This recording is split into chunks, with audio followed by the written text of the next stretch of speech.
can save ya, cause this is the season of funky behavior. I came to relax your mind, you can recline. On what? On this here rhyme. I like the style, I'm staying for a while. It helps me show cats that I'm versatile. I'll touch your dial, turn your frown to a smile. I'll make you feel like you're having a child. So relax and open up, child. I'm about to make you walk what? Pimp style or pimped out style. You don't understand the logic. See, if you don't have it all, I'll take a deposit. I got shit for you, it's alright indeed. It's like going to the garden and planting the seed. It might tickle for a second, but it won't bleed. So just relax, just hear a dope track. The vibes is real nice, everything is real fat. You don't have to do work, we do that. It's the type of place where you can wear your hat. Just relax and just hear a dope track. The vibes is real nice, everything is real fat. You don't have to do work, we do that. It's the type of place where you can wear your hat. Your entertainment at the same time, edutainment. In other words, you could call it bent. What I'm saying is that I'm here at your service. It's hard work, but then again, I deserve this. I'm helping people enjoy their spare time. I'm like an instructor when I'm doing my rhyme. Relax and just hear the dope track. It's really not all that, it's not like a gag. We like that when everything is relaxed and chill. You don't have to get fucked up or take pills, cause I like being myself, it feels good. Yo, it makes my meals taste good. It makes my meals taste good. It makes my meals taste good. It makes my meals taste good. So just relax. It's your dope track. The vibes is real nice, everything is real fat. You don't have to do work, we do that. It's the type of place where you can wear your hat. Just relax and hear a dope track. The vibes is real nice, everything is real fat. You don't have to do work, we do that. It's the type of place where you can wear your hat. Just relax. My mind state, now balloon, it won't inflate. Just take the buzz, it's much wiser, kid, fuck the shade. And take it to a lower level, and dig a ditch for a devil. Got some more kids and pass the shovel. Dig a hole, take them on a spiritual roll. Lyrics unfold, either that or unroll the scroll. Episodes keep reoccurring and stifling. People's vision get blurring, their hearts start murmuring. I'm about 5 times iller than a Sherman. Introspection is God's gift to the miracle. I freak material, lamb's milk without the cereal. When MCs say your booty, they mean venereal. Your fake material hip-hop killers, they more faking than fucking Michael Jackson and Thriller. The status of a hoe, Quanto Costa. They wanna know how much it costs, kid, I bet for keep tell so me just relax and just hear a dope track. The vibes is real nice, everything is real fat. You don't have to do work, we do that. It's the type of place where you can wear your hat. Just relax and just hear a dope track. The vibes is real nice, everything is real fat. You don't have to do work, we do that. It's the type of place where you can wear your hat. Just relax.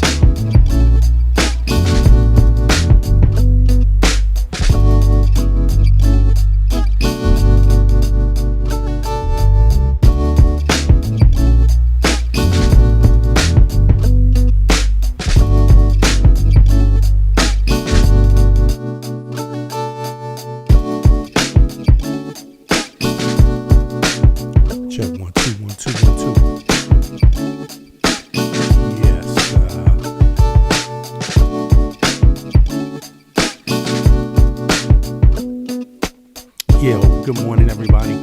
Good evening, everybody, and good afternoon, everybody. Once again, it is 9:50. Oh wow, I'm late. Actually, I'm sorry about that. I had to reschedule the stream a couple of times. I wanted to get it in some hours ago. 12 hours ago, 8 hours ago, 5 hours ago.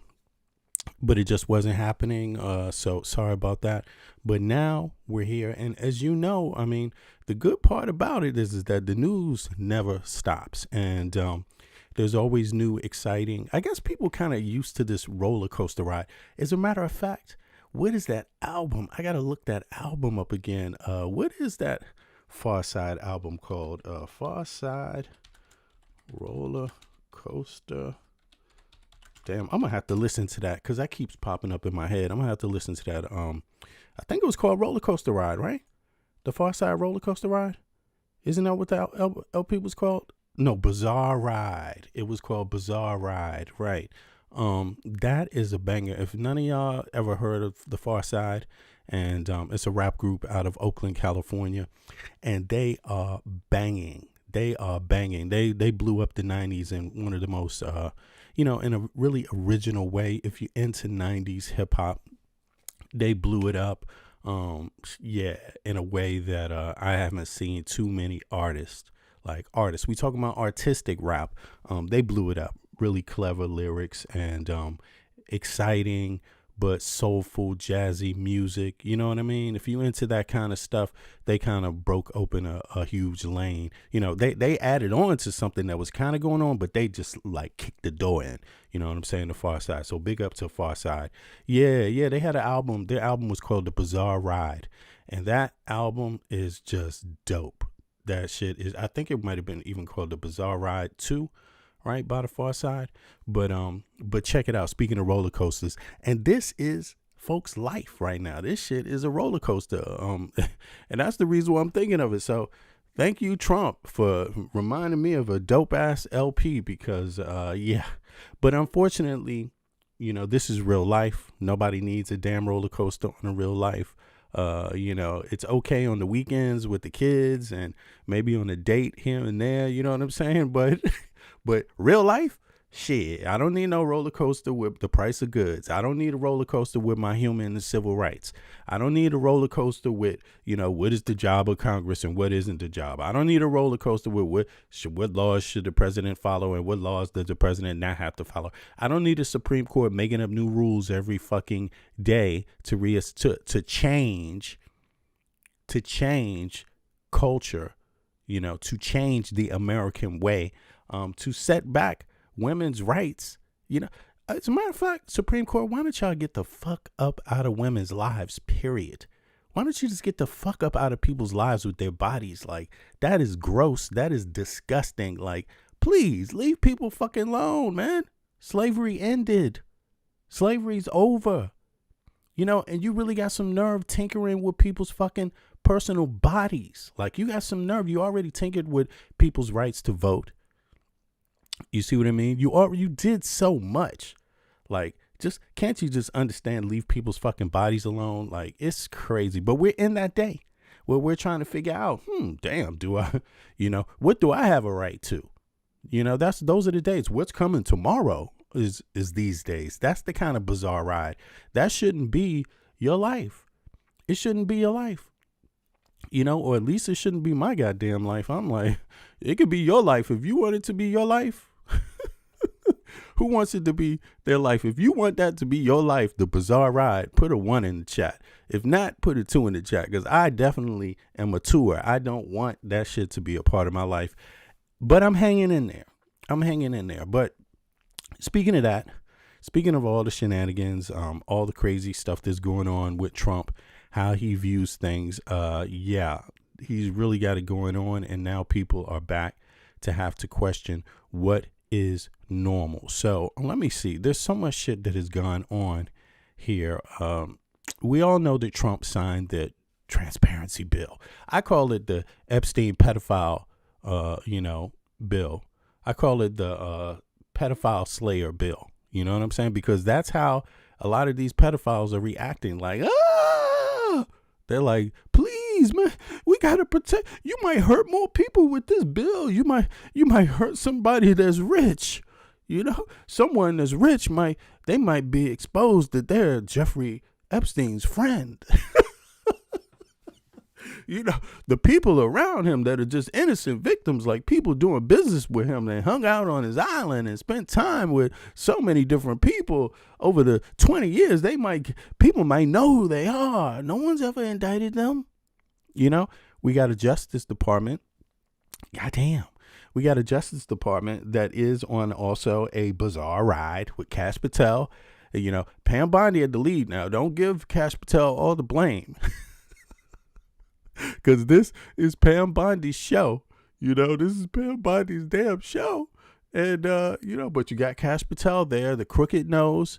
Can you say crooked enough times? I mean, I'm not too sure, but crooked. We got crooked ass Kash Patel at the helm of the FBI. You know what I'm saying? And, His nose is fucking crooked. I mean, have you ever been hit in the face? Have you ever been punched in the face? Well, his nose looked like it's been punched in 100 goddamn times, like repeatedly, like pow, pow, pow, pow. Like somebody focused on his nose to get it that crooked. But crooked ass Cash Patel, you got him there. I mean, he's doing what he's doing. I mean, it's looking really weird though, because he's looking like while Pam. Have you seen that while Pam Bondi talks? Let me bring this up while I do something real quick. There's a lot of news. There's also the Democrats. The Democrats they have a commercial telling the military, reminding, not telling, because look, the Constitution tells the military what the fuck they're supposed to do.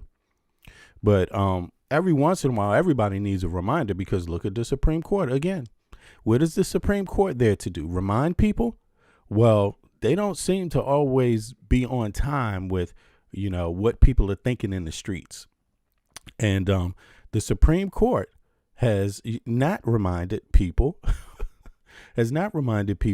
that that they need to, that the military needs to also follow the damn rules. They need to follow the Constitution. And the military, they're one of them. And right now, it's looking pretty bad for the military. So you know what? Let me start off there. No, first, forget that. Let me just show you a little something, a little dingy with Cash Patel and Pam Bondi. It is hilarious. Before I go into this other one, it is very funny. I thought it was very funny. I thought it was unique. I thought it was pretty original. Let me see here. Can we get that up? Where is it at? Is it this? Yeah, boom. I thought it was pretty funny. Let me make sure this gets big enough though for everybody, so I can see this. Also, is it here? Oh, unblocked, right? Here it is. Boom. Let me know if you can see this. Here we go. Now, Pam Bondi, she was on fire. And I never quite seen her like this before. I think it's really a moment for everyone, right? To really just witness how she stutters through this whole engagement. But let me see. Oh yeah, and by the way, let me take my camera off too, so people can really get the gist of what she's been up to. Her and Cash Patel. Now let's play this and see what it does. This is where Pam Bondi has been. Can y'all hear that? Okay, here we go. Mentioned the fact that the review of the documents and the evidence did not suggest that any additional investigation of third parties was warranted. What changed since then that you launched this investigation? Information that has come for information. There's information new information, additional information, and again, we will continue. Information You heard that right. has come for information.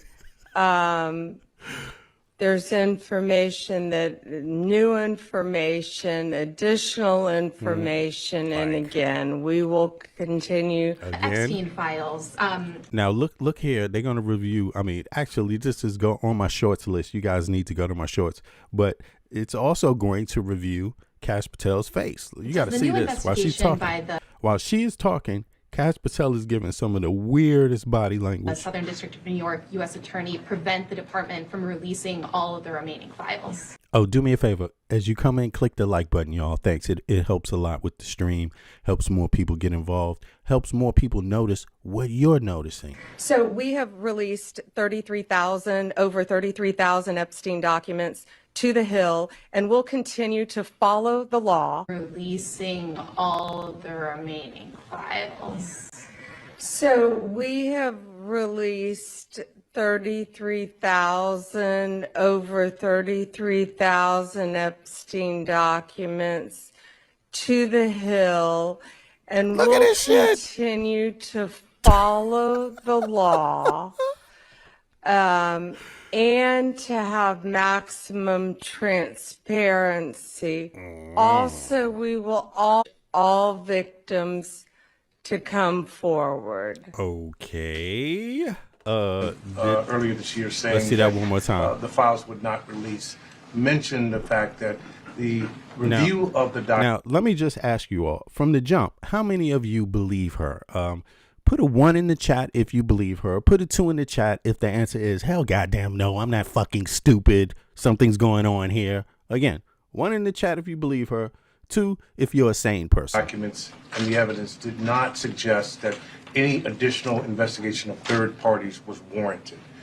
What changed since then that you launched this investigation? Information that has come for information. She's saying the word like nobody's ever heard of what the fuck the word information. What does that mean? Information? Do you know information? Go look it up in the dictionary. Information. That's not good, by the way. For people, just in case you need a reminder, it's not good. This answer is not a good fucking answer. Okay, like imagine if the person. Keep in mind this is government. They're civil servants. It's called civil servants because they work for you. They work off of your tax dollars. You pay them. Every day you go to work. Every day you lift a finger to earn a penny. You're paying Pam Bondi's fucking ass. So, what if you paid me to fix something on your house and you asked me a question and I just said, why is the bill gone up 4 times? Information. Information is why. Information, slave. Okay? Info-fucking-mation. That should be the new thing we tell everybody nowadays when MAGA's asking questions. What is it you don't like about Trump? Information. Okay? What the fuck? Information. That's why when they throwing his ass in jail. Why are you locking up Trump? Information. Why you got charges on Pam Bondi? Information is why. There's information new information, additional information. Why am I sticking my foot in your ass? Pow! Information. And again, we will continue. Information Tia, what's up, Tia? that has come. Why am I taking your fucking house? And why am I charging you with why am I investigating you? This is a good one for Trump and shit. Why are you investigating me? Why y'all investigating me? The Democrats yeah, that's why we did information, motherfucker. Okay, goddamn. Information. There's information new information, additional information, and again, we will continue. Epstein files. Does the new investigation by the Southern District of New York. Okay, this is question number 2.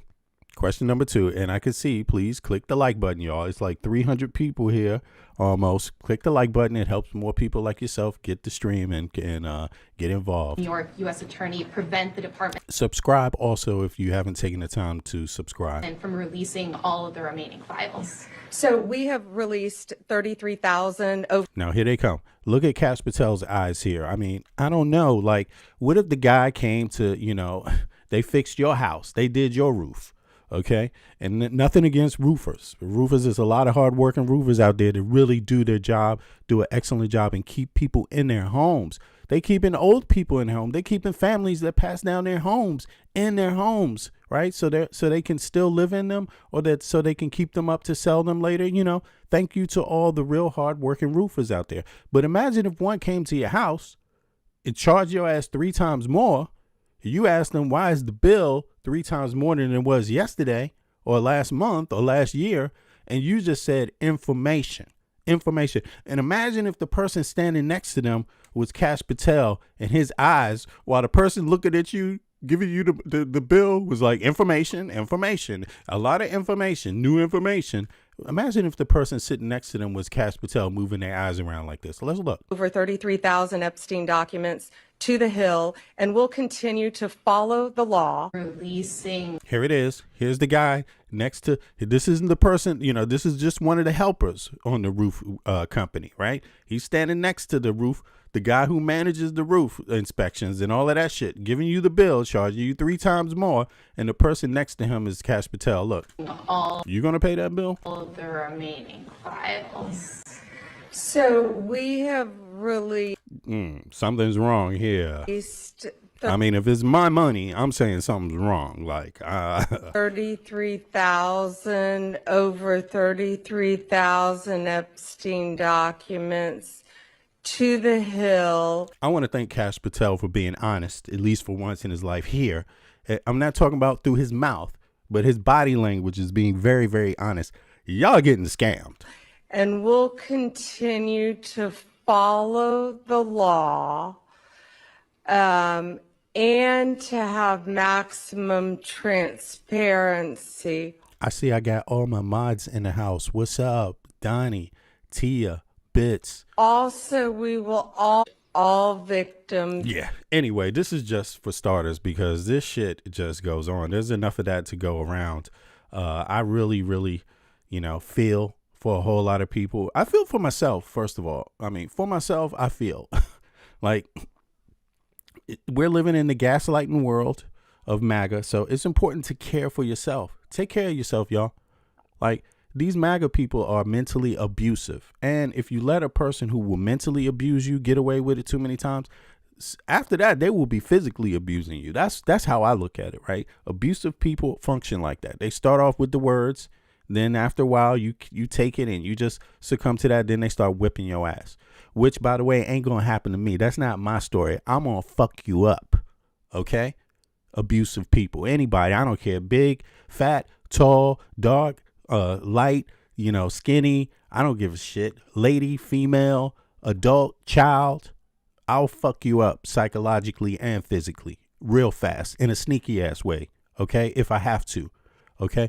But luckily I don't have to deal with that because I live in a normal country where shit happens normally. That's Denmark. Okay? People have unions. Things. As an American citizen, I live outside of the U.S. So shit happens regular, just normal stuff. We have bad shit here. We got discrimination against women, all types of shit. Just different. We have issues. Classism too. There's a little classism. You have that. But to the extent of the United States of America, oh, hell fucking no. Oh, hell fucking no. Poverty here? Yeah, we have poverty. You got people out there, political parties always talking about, hey, man, the lower class, the middle class, the working class, the poor, it's not getting the fair shake. There's people out there doing that. There's political parties talking about that. They talking about the families and things like that here too. But to the degree that it's happening, they talk about it here before it gets that fucking bad. In the U.S., they don't talk a fucking about it at all. They just let the shit go crazy bad. So, although I'm an American citizen, I live outside the U.S., so I don't see this shit as normal, what's going on in the U.S. When I was growing up there was a stronger middle class, I do believe.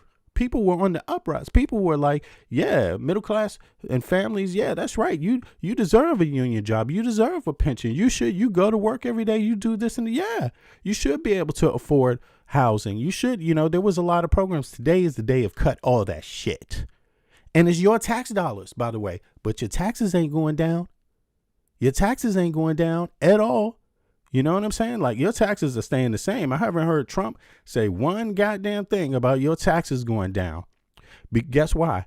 Because they want your money too. Peter Thiel wants some of your money. Because see now, even though they can talk, they can gaslight you and say you ain't shit. They want your money though. You see what I mean? You're important then. See, that's where you get important. When you start talking about bring the taxes down for the average person, 75% of Americans, bring it down for them, right? And then the other, 75% of the, not even 75%, 80%, 90% of the people that pay 75% of the budget. When you talk about lowering your taxes, then all of a sudden you matter. They're like, no. Because they know we're going to raise the taxes on the 20%, on the 10%. That's when they don't like that. So they're going to take you through all of this shit, gaslight you, say you ain't shit, even though in a democracy, you matter too. You matter more in a democracy. Better yet, because if your tax dollars are going to bolster up their private industry, they're the ones that's on welfare. So, but in any case, let me go back. I don't want to miss too much because there's been a lot of shit happening. Let's see here. I don't want to go back, but let me start where it's at right now. Let me start where it's at right now. I got to know. Here we go. Let's go. Good evening. I'm Jeff Bennett. And I'm Amna Navaz. On the NewsHour tonight, the jobs report delayed by the federal shutdown shows better than expected hiring, but there are still big questions for the Federal Reserve and more pressure from the president. The Trump administration comes up with plans to end the war in Ukraine, which requires significant concessions Ukraine has previously rejected. And the Trump family's This is, you know what I'm saying? keep in mind, this is just the highlights. But with J.D. Vance is out there saying some of the stupidest shit. Ocean of cryptocurrency raises questions of influence and profiting from the presidency. People who are based in foreign countries and are banned from donating to the political process in the U.S. have this new route for directing money toward the president.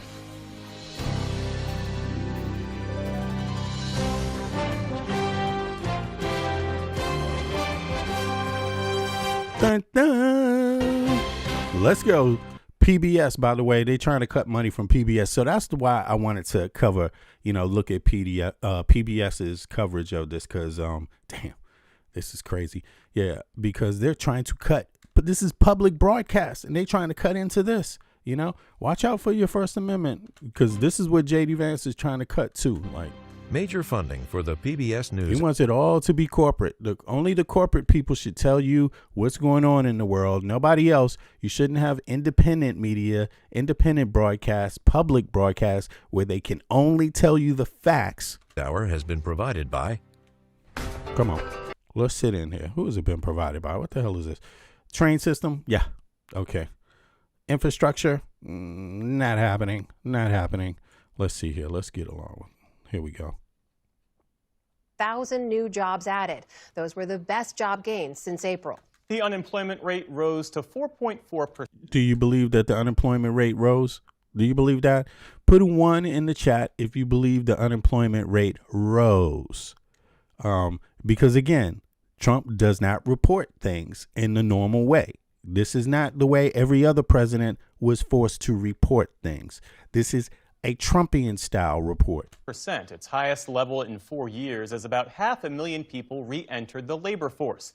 The official report comes 7 weeks late after the government shutdown, making it the first federal snapshot of the labor market since agencies reopened. But key economic data... Yeah, look, somebody said, why PBS getting public funding? Yeah, why does Elon Musk get public funding? Why does Peter Thiel get public funding? Good question. Why do you think that is?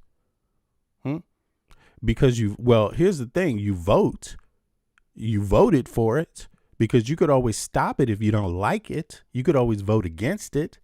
But stopping it without voting, what is that called? When you don't have a say as the taxpayer, what is that called? That's called taxation without representation. You're not supposed to mess with any funding. You're not supposed to circumvent Congress. So when it's a law that's coming out of Congress and backed up by the Senate and has gone to the president's office and signed, what is that called in the United States of America? That's called constitutional law. And you have a voice in changing that. And what is that voice? What is it? How do you do that? You elect a public official into Congress, right? That votes and supports that law, a person that swears, right, by the Constitution to uphold it, right? They support it. And you vote for someone in the Senate to do that, right? And you voted for a president to sign it. And when a president signs it into law, what is it called? Constitutional law. So that's how. Did you miss the debate? See, the reason why people have this is so corporate media, right? People that sell you bad products, people that sell you piss poor products, right? At 5 times more the price than they're valued in another country, right? So they don't own your media. So in other words, the people that are allowed to capitalize at your expense are not allowed to control reality, the TV waves 100%. That's why people in Congress voted for it. That's why your elected officials have voted for it. And if you want it to be different, there's a way for you to do it in the United States of America. Vote, goddammit. Now, my next question is the person that asked that question, did you fucking vote? Did you even vote? Because I did. Is still missing and questions. My parents voted. They voted too. When I was a little seed and I couldn't vote, they were voting also. Did your parents vote? Remain about the true strength of the economy. The uncertainty now lands squarely on the Federal Reserve as it prepares to consider another rate cut. Austin Goolsbee, president of the Federal Reserve Bank of Chicago, is one of the officials weighing that decision. I spoke with him earlier today. Austin Goolsbee, welcome back to the NewsHour. Yeah, thank you for having me, Jeff. And let's start with your reaction to the September jobs report. Looking at the numbers, slightly better than expected, solid. Now, here's the job report.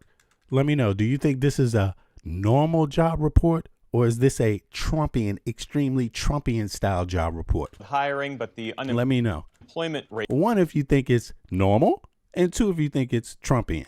creeped up a bit. What's your read on what this report is actually saying about the direction of the economy? Well, better late than never. You know, we're not getting this number till well after when we normally would have gotten it. So a little bit. Is that normal? Is that normal, or is that Trumpian, what he just said? Put a 1 in the chat if that's normal, how this report, and put a 2 in the chat if it's a Trumpian style one. Let's say 2 is for dishonest. Numbers slightly better. Austin Goolsby, welcome back to the NewsHour. Yeah, thank you for having me, Jeff. I'm going And to let's put a start 2. with your reaction to the September jobs report. Looking at the numbers, slightly better than expected, solid hiring, but the unemployment rate creeped up a bit. What's your read on what this report is actually saying about the direction of the economy? Well, better late than never. You know, we're not getting this number till well after when we normally would have gotten it. So Thank God for public broadcasting system. a little bit, it's a misleading indicator of where things are headed because it's out of date. But I think most. Yeah, and is out of date normal? Is that normal? Is that what you want when somebody comes to fix the roof of your grandma's house? You want their information to be out of date? That would be nice, right? Why don't we all just start doing our job that way, out of date? Since so many people support it in MAGA, they support out of date stuff. Why don't we all the packages on the food in your store just be out of date? Would you like that? That's some good capitalism for you. The numbers show the job Why market. not make that the law? Let's sell out of date shit. It's remained steady in an unusual low hiring, low firing kind of environment. Somebody said the host wasn't crying. The host? What are you talking about, the host? It's V Media, okay? Secondly, the host wasn't crying when Biden was doing illegal stuff. Stuff. I'm not talking about stuff. I'm talking about a fucking jobs report, dumbass. That's what we're talking about right here. What's up with the job report from Biden? Did it come on time, you dumbass, or not? That's the topic here. Get it right. Yes or no? Did it come on time? If you don't know, then shut the F up for a second and learn something. Rate creeped up a bit.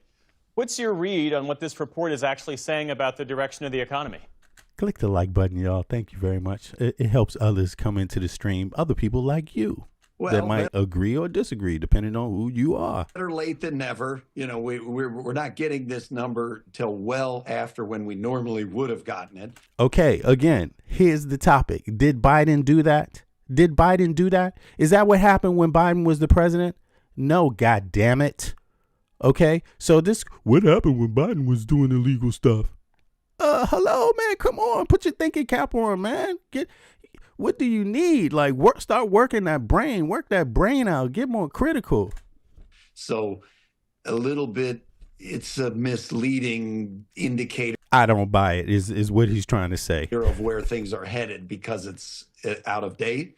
But I think mostly the numbers show the job market's remained steady in an unusual low hiring, low firing kind of environment. So normally, if you have low hiring, you have high firing. And again, back to the normal question. Normally, when you have low hiring, you have high firing, right?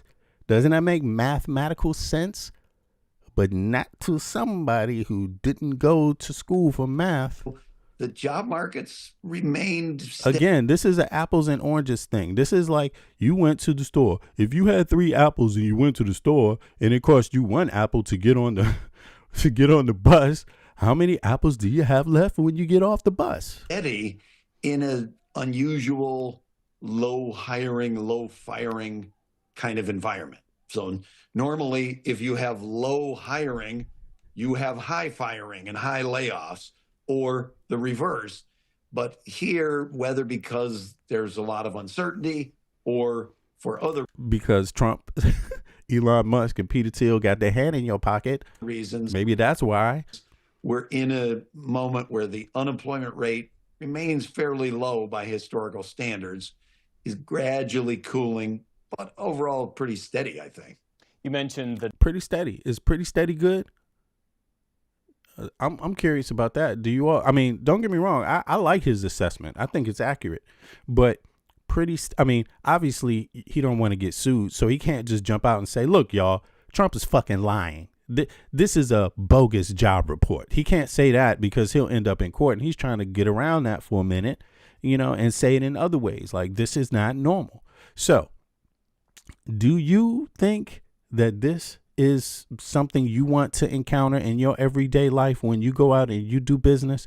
Because at the end of the day, this is about your tax dollars. This is about the money that comes out of your pocket from the hour that you went to work. Let's say you only went to work for a few hours. That also counts. Some of that gets taken out for federal taxes. Some of that gets taken out for, state taxes. In any case, your engagement in your life is based on how the money you get paid when you go to work for every hour. Your engagement is pretty much all based on that. That's how you engage people. If you don't have $1 for this, right? If you have $2 for this and you didn't get shit for it, you have less dollars for something you need. Okay? So that's what this is about. Your actual exchange, your value in your life, especially when you're dealing with your tax dollars. This comes down to the question of how free are you versus how much of a slave you are. That's really what these questions are getting at here. They're not so fun, really, when you get at it. This is not just like, I just had a candy bar and wasted $2. No. This is way deeper than that. This is, are you fucking getting ripped off in your entire fucking life, your fucking existence? That's what this is a conversation about. So it might seem funny, but I tell you what, from a long distance outside of the U.S. as an American citizen, this shit don't look funny to me, and I ain't experiencing it. I would never advise this bullshit for anybody. Click the like button, y'all, if y'all just coming into the stream. It helps others see the video, others that are like you, others that are interested in this topic. Thank you. The delay in getting this September jobs report. Of course, during the shutdown, there was a blackout of official government economic data. How much does that complicate the Fed's ability to accurately assess the economy right now? A lot. And it complicates it a lot. And the same people who are collecting the job numbers also collect inflation numbers. And whereas on the job side, we at least have some pretty decent indicators, even when the official jobs numbers are delayed or not coming out. We have some private sector sources at the state level. The new unemployment claims give us some readings. The Chicago Fed itself puts out its labor market indicators. On the inflation side, it's even more problematic because there aren't nearly as many private sector sources to tell us about what's happening with inflation. So it definitely complicates the job of a central bank if you're not getting the information you need. There's been Did you all get that? This type of even though the reporting, regardless of whether it's good or bad, the question is it honest? Is the report, the jobs report, honest? And how much does a dishonest report, whether it's great or bad, right? Whether the outlook is positive or negative, how much does a dishonest job report affect the Treasury? Meaning affect the power of the dollar, affect your life in other ways, indirect ways, inflation or is it going to, in other words, are you going to end up owing more money because of a bad jobs report and later? Are you going to go into other debt? Even if they try to, in this case, the situation would be if they're trying to cover up the bad economy, if they're trying to cover up inflation, is that going to help you pay off inflation later? Or is that just going to make more inflation that you will have to pay off later? You see, I think that's pretty much where they're getting. And some anxiety in the market. Oh, thanks, Bits. Y'all take advantage of Bits gift for memberships because I know I keep saying this, but I'm reminding people that actually it's within this next 3 days I'm going to be doing a private stream, right? That just to get a little more comfortable with that and talk a little more about myself for folks that want to know more details about myself and also why I'm doing this and other things like that. I want to build up the private memberships so we can also get into discussions that I wouldn't normally do in an open stream. You know what I mean? So, and also people from the chat I can engage a little bit more. But listen, let me know what you think about this situation here. Is this a positive sign or a negative sign? If it's a positive sign, this job report, just what it's, about, how it was created, the news that's in it, or if it's a negative sign, let me know. So if it's positive, put a 1 in the chat. If it's negative, if this is going to add to more problems, put a 2 in the chat. Let's get on to the next topic here. This past week over whether the surge in. Now, check this out. Here we go. The next thing is Trump. I believe Trump didn't get invited to, he didn't get invited. Oh, hold on. Is it this? The Ukraine war? Yeah, this is some bullshit about. Let me start here. They mentioned something about Ukraine, right? They're talking about Ukraine. Trump has obviously been to the White House a few times. Ukraine. Let me see here. Let's go back. I just want to go back to the beginning of this. Trump from the beginning. Now, this is also tax dollars. See, a lot of Americans went into this with the idea that Trump was not going to, first of all, Trump said he would stop the shit in day one. He said that numerous times. That was his plan. His plan was, I know both men personally. I know Vladimir Putin very, very well, more personally than I know anybody in my own country. Like he might know. Vladimir Putin might be the one person that Trump knows more than Epstein. You know what I'm saying? It might be the one person that knows Trump more than Epstein knew Trump and vice versa, right? So he said he was going to cut the shit back, right? This has something to do with American tax dollars. It also has something to do with U.S. trade, by the way, because even though you don't know it, the sea that Ukraine sits on is a trade route. You see what I mean? So it affects your pockets indirectly. You see what I'm saying? Like all of that goes on there, a superpower. Now the only superpower that has access to that sea is Russia. There is no other superpower there that physically that is there, like that is part of that landscape. You see what I'm saying?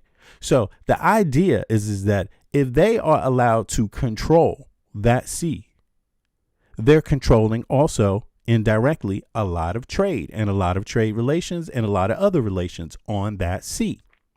You see? So if you're an American and you're cool with that, hey, go right ahead. But as you see, your $40 billion went to Argentina, which got shit to do with you. You see what I'm saying? Like it didn't go to trade that you're involved in, that you do daily. It didn't go to something that, actually affects your life. You see what I mean? It just went to get thrown out of the window to a scam of a government that is corrupt. Argentina is not a poor country resource wise. It's corruption. That's where your 40 million went to pay off debt that had been stolen by people already. Just money that just disappears, So just think about this, just think about that. You had 40 billion for Argentina. What do you want? You want foot to mouth disease in your fucking cow? You want to take Argentina cows from how far away? How far away are those cows? At the expense of the cows in your own damn country? You gave 40 billion to someone who's competing against your own fucking farmers, and you will see none of that back. But we were complaining about Ukraine, right? Okay, well, let's Trump hear. Administration to try to end the war in Ukraine. The document is at the center of a pivotal ongoing diplomatic visit to Kyiv. This is going to cost United States taxpayers way more money than they thought. Way more. Talk about the cost of goods going up. Yeah. The cost of your goods is going up based on this little thing here. Watch. by U.S. Army Secretary Dan Driscoll. It references Ukrainian security guarantees, but also demands Ukraine give up territory, cap the size of its military, and blocks NATO from sending troops to Ukraine. U.S. officials... Basically, it's a gift to Putin, right? A person who's been in power how long? Now, look, I don't know what type of person, what kind of job you worked in your life, right? But usually in a fair situation, in an optimal situation, you don't just have a dictator, at the helm all the fucking time, your entire life. Do you understand that there's Russian people that have never seen any other person in their life ever be leader? Do you understand that people close to Putin right now are getting their ass thrown out the fucking window? That's the people that have stood beside him to this day. Just because they're like, listen, man, you're going too far. Psh, thrown out the window. Why would you want that person, one individual with no accountability, controlling that much global trade? Why would you want that? One person. Would you want that with Trump? I wouldn't want it with Trump, but understand this. Understand this. You only had to deal with Trump how many months? How many years? Imagine having to deal with Trump for 20 fucking 30 fucking years, 40 fucking years nonstop. Imagine that. And then look at the economy. The economy of Russia has never been shit. Nothing is going on there. Nothing. Nothing's going on. And you're going to allow a country that got nothing fucking going on controlling shit just because of fucking weapons? Just because they got old weapons that they want to pawn off on everybody else and get those people killed? Like, seriously, is that what you want? Because it cannot happen. Russia cannot win this on their own. They can't win without help themselves. You see what I mean? And Ukraine is a tiny ass country. How many Russian lives have been lost? How many millions of Russian lives have been lost? I mean, there's been more people that died just on the Russian side, right? That's died in this than any time. Like what war would you enter into? What war is worth this blood sacrifice if it's not a war against you? I can understand Ukrainians dying at this rate because they're defending themselves. But an attacker dying like this? Like, as an attacker, Russia got their people die like, goddamn, like their lives don't matter. Emphasize it is a working. And you're helping it. Trump is helping this shit continue. Document.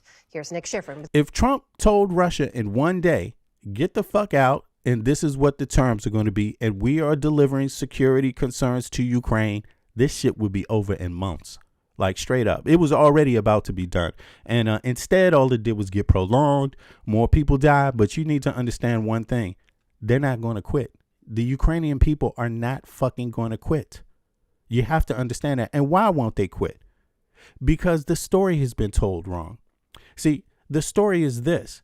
They never were like under Russia. They never were. As a colonized country, they were. If you really anti-colonialist about it, you wouldn't want Russia being in control of Ukraine if you're anti-colonialist. You see what I'm saying? Now, what actually happened is that these people have always been like second. And when they were a part of Russia, they were second and third class citizens under Russia. Is that what you're promoting? Is that what you want to promote with your tax dollars? You want to promote first class citizens over second and third class citizens and treating other people in the same nation like shit? Is that what you're promoting? Because that's the history. And the Ukrainian people said, no, we was never under you in the first fucking place. You took this thing. You colonized us, but we're not you and never have been you. That's what this is about here. So they're willing to fucking die. That's what they're dying for. You see what I mean? And they know they will be treated like second and third class citizens again if Russia is allowed to win. That's what this is about. With more. Today in Ukraine, grief. Residents of the western city of Ternopil honored children killed yesterday by a Russian missile that cut this apartment building in half. It's the kind of attack that has pushed Ukraine to demand punishment. But the Trump administration says it's pushing for peace. Secretary of the U.S. Army Dan Driscoll, the Army's civilian leader, is in Kyiv on an unusual diplomatic mission. Nice to see you. And today, okay, hold on. Who the hell is this? Secretary of the U.S. Army Dan Driscoll, the Army's civilian leader, is in Kyiv on an unusual diplomatic mission. Nice to see you. Okay, so there they are again. I'm just guessing because I haven't seen this. I'm guessing that they're trying to convince Ukraine to, hey, just give up the land again. Just give it up. Let me tell you, Russia is begging Trump to send out our own people to stop Ukraine. That's what's going on in broad daylight. That's what's happening. Russia has wasted so much of its resources, wasted so many of its own human soldiers' lives over this ridiculous ass attack, right? Invasion of Ukraine, that Vladimir Putin is embarrassed to ask, because he went out there in front of the Russian people like he was a strong man and got showed that he wasn't on the battlefield. So now he's using American taxpayers to do his bidding, to beg for him. I mean, you should be insulted because you're paying taxes. This is where your tax dollars are. So you said you didn't want your tax dollars going to it, right? A lot of Americans understood what was going on, but didn't like it, but understood what was going on. But let's be honest, MAGA said it was a waste of money. So why the fuck are you still sending people out? Why are you still sending people out on your tax dollar? Why is this man here if you don't want to have shit to do with it? You see, that's really where the problem is. You see, because the truth of the matter is that if the U.S. pulls out, somebody else is going to handle this shit anyway, because this is madness. You see what I mean? And that's also another thing Putin didn't like. He didn't like how the EU organized itself without, and they said, you know what? If the U.S. wants to get funny on this business, then let's bolster up our defenses. Let's bolster up our defense, and let's also assist Ukraine. Let's bolster that shit up without the U.S. And the U.S. is seeing that. Trump has seen that. Putin has seen that, and he's like, oh, shit. That backfired on me. Yeah, watch. And today gave Ukrainian President Volodymyr Zelensky a new American framework. It would include security guarantees that Ukraine has been demanding, but the Trump administration has made clear both sides will need to make compromises, and the full 28-point plan. It ain't going to happen. Sovereignty, sovereign land. You see what I mean? So there it is. And they've been saying that that's an issue that has to go before the people.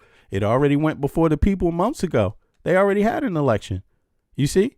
That's what the people want. They don't want to give up their sovereign land. And that's it. And that's really what they're asking them to do. I mean, with these two attacks, because there's been two invasions. There was one in 2014 that Trump alleged that he said Obama wasn't strong enough against. If I was the president, that would have never happened. And then the one that came later after that, when Biden was in office, and Trump said, if I was the president, that would have never happened. And now look what Trump is saying. Trump is saying, hey, but even though it's happened, let it be, man. That's his peace offering. To just let it be. Let it be, y'all. Let it be. They're the same people. Even though Ukrainians are saying, we ain't the same goddamn people. What are you talking about? Like, yeah, where did Trump get that from? He never went into any Eastern European history and never studied Eastern European history. He doesn't know that Russia is the size that it is because it colonized other fucking people. You don't know Russian colonial history? Like, that's a slap in the face to anybody that's a history buff. Received and provided to PBS NewsHour by a senior European official not only includes security guarantees for Ukraine, but also longstanding Russian demands. Ukraine would have to limit the size of its military. NATO would not be allowed to send any troops into Ukraine. And Ukraine would have to give up the portion of the Donetsk region. Yeah, they ran out of money, man. Putin, but Putin's okay with that because Putin been stealing Russian money the whole time. So him and his people are the ones closest to him. They've been stealing the money, but Putin has been stealing money for years, for decades. And see, even now, his oligarchs, the people around him, are like, "Yo, man, this shit is starting to affect us. Like, when are you going to stop?" Because guess what? The EU has been putting they've been putting sanctions, and that hurts Russia. Believe it or not. You might think that the EU is not as big as the US. Let me tell you. The NATO alliance was strong because you had two main strong components, very strong components. One of them is the EU nations. The other one is the US. A single nation, the US is strong as a single nation, but you ain't going to do this alone, bro. You're not going to secure yourself and your lifestyle. American citizens need to hear this, because I'm an American living outside of the U.S., born and raised in Washington, D.C. I'm 55 years old. I moved abroad as a grown-ass man. You see, as a grown-ass man. You see what I'm saying? Both sides of my family go back to the colonial period in the U.S. I'm telling you, you cannot improve your lifestyle and maintain your lifestyle alone. You cannot. Okay? And the best allies that you had was the EU and other nations too. Don't get it wrong. There's a lot of African nations that were allies of the U.S. Trump is fucking all of that up. There was even some South American nations, Central American nations. Mexico is an ally of the U.S. Trump is fucking all that up. You see what I'm saying? But in terms of the economic power, the second best economic power that was an ally to the U.S. was the EU, and Trump is fucking all that up. So you didn't get anywhere by yourself. You got somewhere out of agreement and cooperation with others, people that were happy to agree with you and cooperate with you. But if you're going to fuck it up like this and not care, you're going to feel the price of it. Like, seriously. It's still other people want to survive in this world. American citizens aren't the only proud people on earth. They're not the only people that have a culture and have a history. Like, these MAGA people better wake the fuck up. Like, controls that Russia has failed to capture despite 11 years of war. That territory would be internationally recognized as Russian, but demilitarized. That would give Russia control over the entire Donbass. The U.S. would then recognize the Donbass, occupied Crimea, and the occupied portions of Zaporizhia and Kherson as de facto. Somebody in the chat said I would have to give some evidence. Oh, is that me you talking to? I don't know, but I'm going to tell you straight up, everything that I'm talking, I've already have evidence for long before I say it. It's not a matter of me. What I'm saying is not special. If you're talking to me, what I'm saying is what many, many people already know. You see what I mean? So I've already studied European history. I already know the difference between a Ukrainian and a Russian. I already know how Russia got so big. It got big through colonization. That's not a question of whether I think it. That's just a fact. The United States of America became a country because of colonization. A lot of nations in South America became nations because of colonization. What are you trying to pretend like that didn't happen? But let's get real. This is the history that we come from as human beings. Colonization goes back to the beginning of the time, by the way. So it's not something to run away from. You see what I mean? It's something to understand and keep it real about. Now, what you're seeing right here is some people that's saying, what the fuck are you talking about? We never been Russian. And stop lying about us. Okay? They saying stop lying about your fucking colonization, your plan that just trampled all over everybody else. You see what I'm saying? Like, within this story is a betrayal of Russia there. Russia betrayed a lot of people, and those people are like, man, fuck you. We out of here. And Russia's been breaking up for a long time because of that. Many different ethnic groups. Russia's not one ethnic group. You see what I'm saying? You see, so that's what you're saying here. Now, do people have a right to because Ukraine exists distinctly. Now, does Russia have the right to invade? Does Russia have the right to invade the United States? That's the same question. If they have the right to invade the United States, then okay, you have the right to invade Russia. You have the right to invade Ukraine. If you have the right to invade South Africa, if you have the right to invade, if Russia have the right to invade Canada, if they have the right to invade Mexico, well, then they have the right to invade Ukraine. It's pretty fucking simple. It's pretty simple. You can't have it both ways. You see what I mean? And a logically thinking person understands that the more bank you have at the table, right, means you don't have to lean on colonization. You don't have to lead on invasion. Duh. Because you got big bank. Big bank is technology. That's a leverage itself. Trade is leverage itself. What you're seeing here is a barbaric invasion of Ukraine. That's what you're saying. And if you think it's okay, it's going to have more consequences globally because you're going to see more despots invading people. And then what? Then what you're going to do? Russian. Blow them up? So now you're just creating more war, playing a part in more war when you could have played a part into just the defense in the beginning. It's ridiculous. In addition, NATO would change its language to not admit Ukraine in the future. The U.S. would lift sanctions on Russia in stages and on a case-by-case basis. All parties would receive, quote, full amnesty for their actions. And $100 billion of frozen Russian assets would be earmarked for Ukrainian reconstruction. Tonight, Zelensky said he would negotiate off the text presented by Driscoll constructively. We agreed that our teams will work on these proposals to ensure it's all genuine. We will not make any sharp statements, and we're geared up for clear and honest work.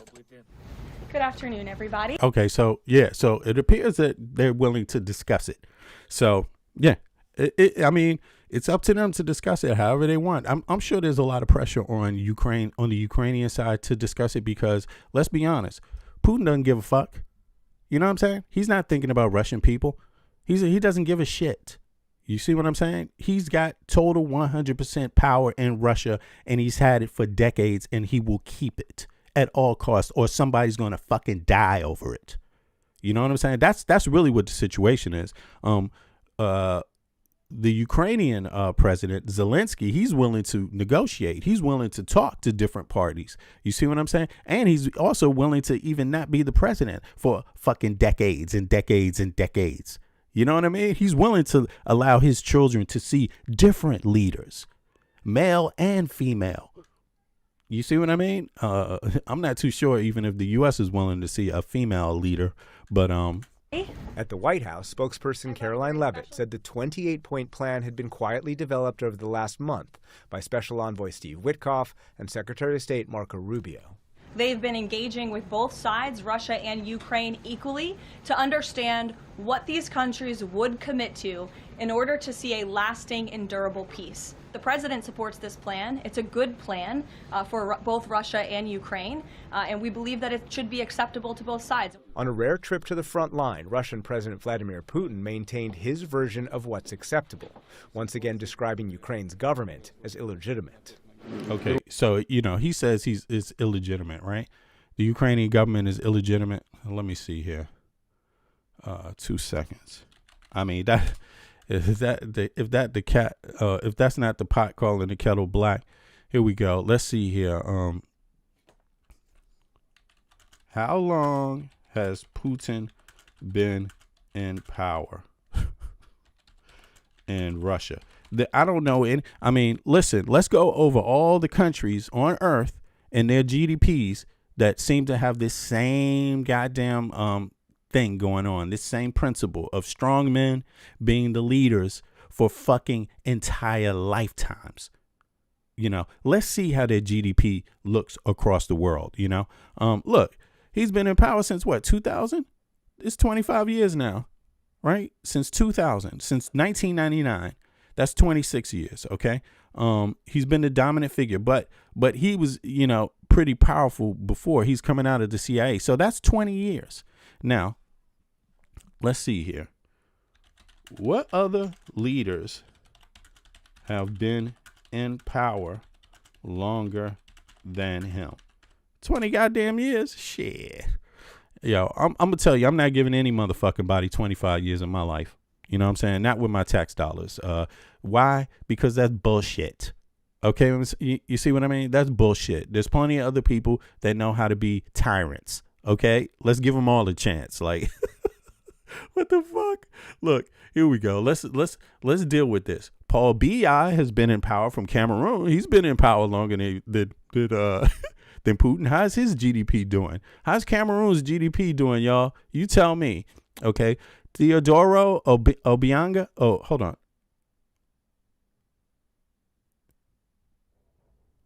Mbasogo. Yeah. Teodoro Mbasogo, right? That's Guyana. He's been in power 46 years. How's that GDP? Cambodia. Okay. Hun Sen. How's the GDP of Cambodia doing? Been in power how long? 44 years.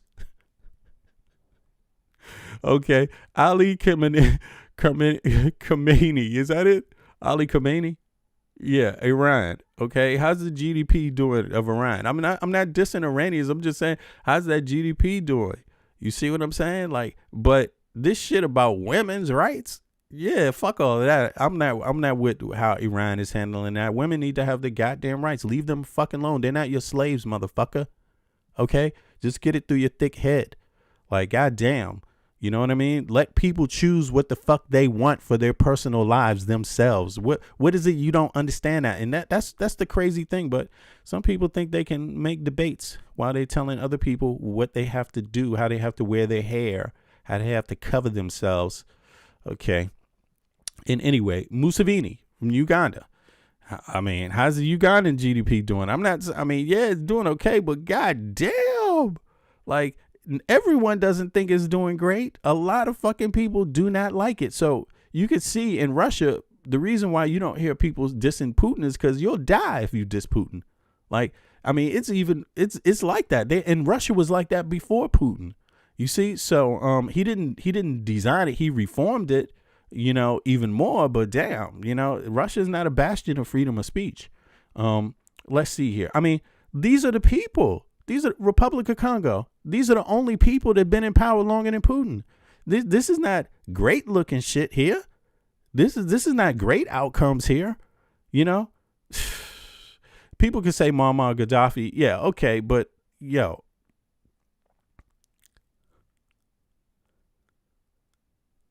There are others. Queen Elizabeth. You like Muammar Gaddafi? Did you like Queen Elizabeth? Probably not. You probably hated her ass. You see what I mean? So there's some exceptions, but these are not today. These are outdated, man. No, who the hell needs this? And if you don't want to have a civil war, and you don't want to have extreme forms of oppression, the only way you're going to do it is through freedom of speech and through free and fair elections.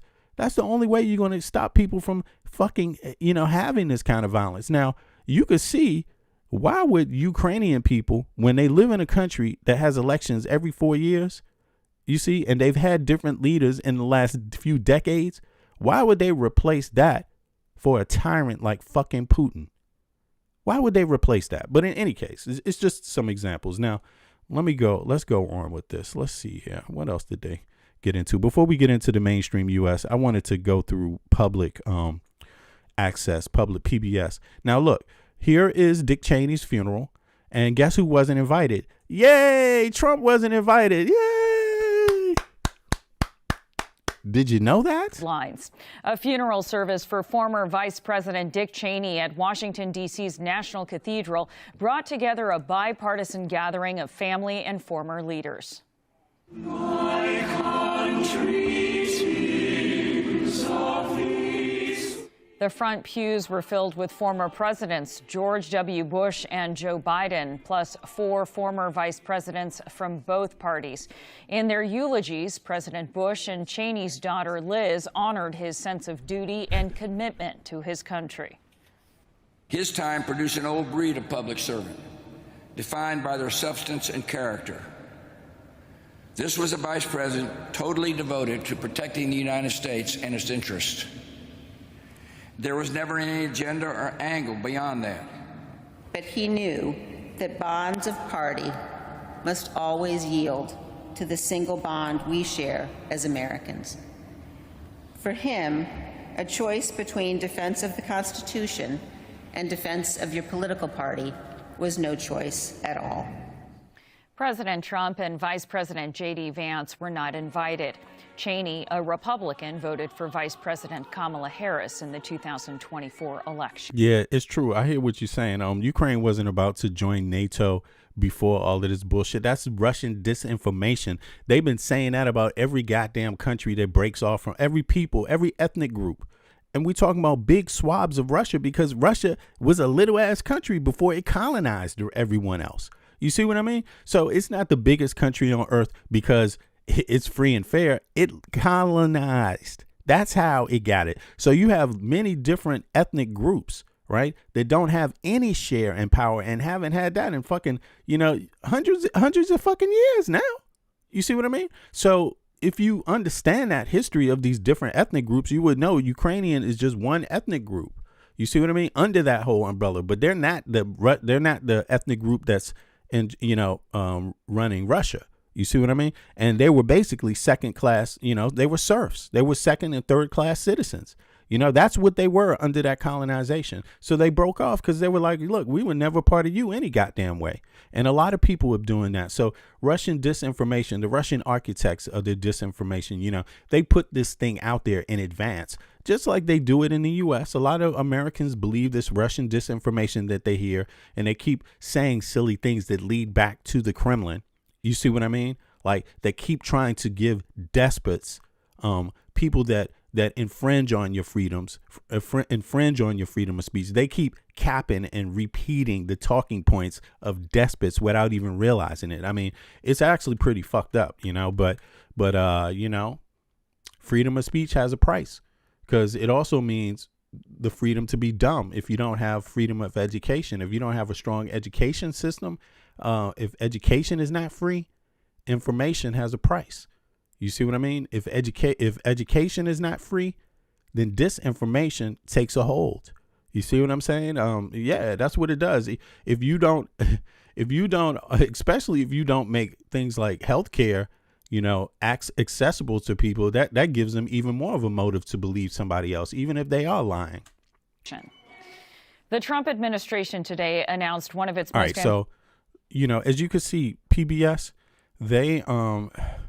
they have a balanced news cycle, which I really do like.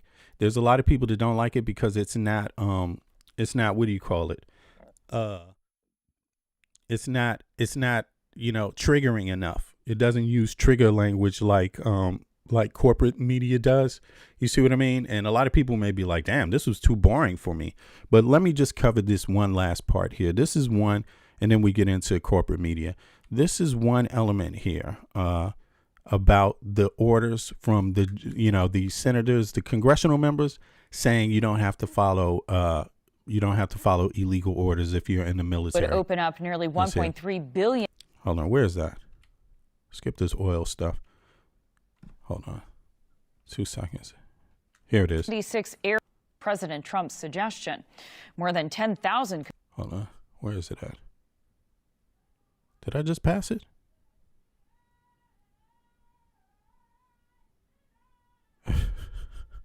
Where did I put it at? All right, well, we'll get to it anyway. We're going to skip past that. It's coming up again, so everybody's been covering this story, so let's just get out of here and get to the rest of it. Let's see here. Right. Thank you very much, Leader Schumer. Courtney Wild, 14 years old. So back to the main story. Everyone knows that Trump has signed this bill. And as he says, of course, he didn't go on TV with the victims and say, I stand behind you victims, and because of that, I'm signing this bill. No, he went off in a corner, you know, didn't even allow the cameras to come in. You don't know what was going on. You don't know if he just signed this shit in the middle of the hallway somewhere on his way to the bathroom. Nobody knows. That's how much he stands behind this bill. You know, I mean, has he signed another bill like this the whole year around? You know, all these executive orders, he always had people around him, all of this shit. And this is an actual bill itself. This is something from the people. The people wanted this. You know, if Republicans and Democrats did not want this bill, you would not be seeing it. You wouldn't be seeing it. And this man didn't even sign it in front of people? What kind of bullshit is that? Like, I don't understand it. Like, you know, this is a clear indication he does not support the bill. He can say what he wants after the fact. He didn't take any energy to gather anybody that was a part of making this bill possible.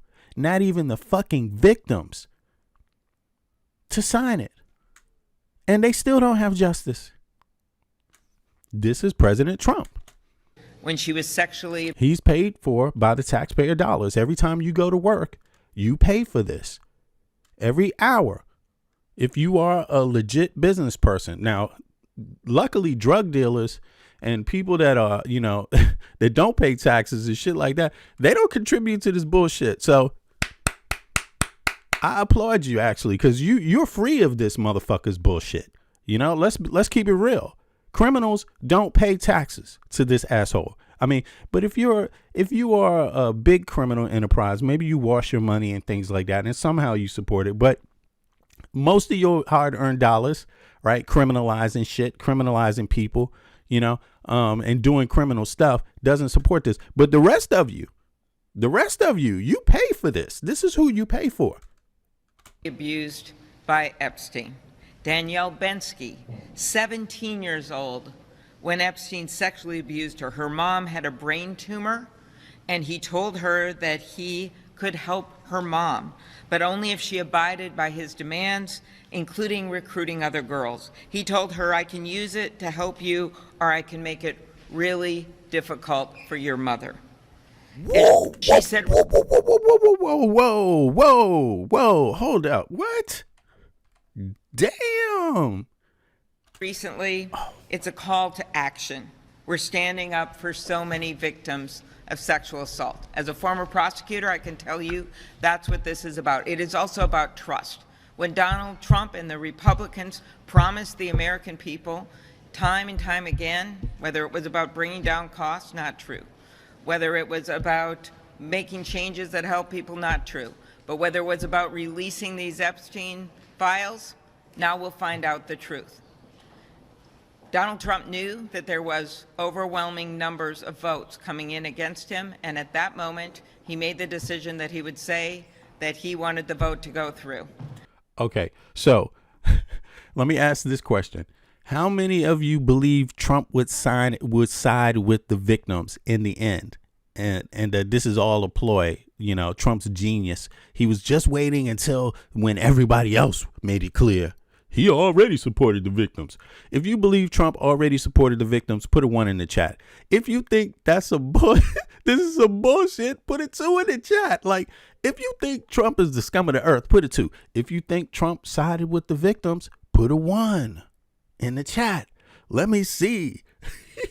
Let everybody say their story.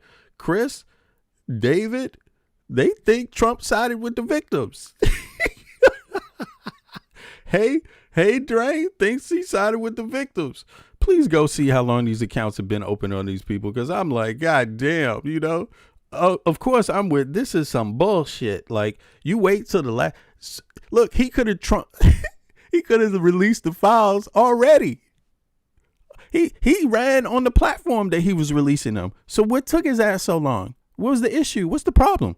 Why didn't he just come out and say, hey, y'all, it's just going to take me a couple of months to scrub the victims' names, to black out the victims' names, and then you're getting the report. No problem. Why didn't he just fucking say that? Why didn't he say that when he was being criticized by MAGA? So half of his support base left him because what? Why did they? Because what was their issue? Their issue was that Trump wasn't moving on it, right?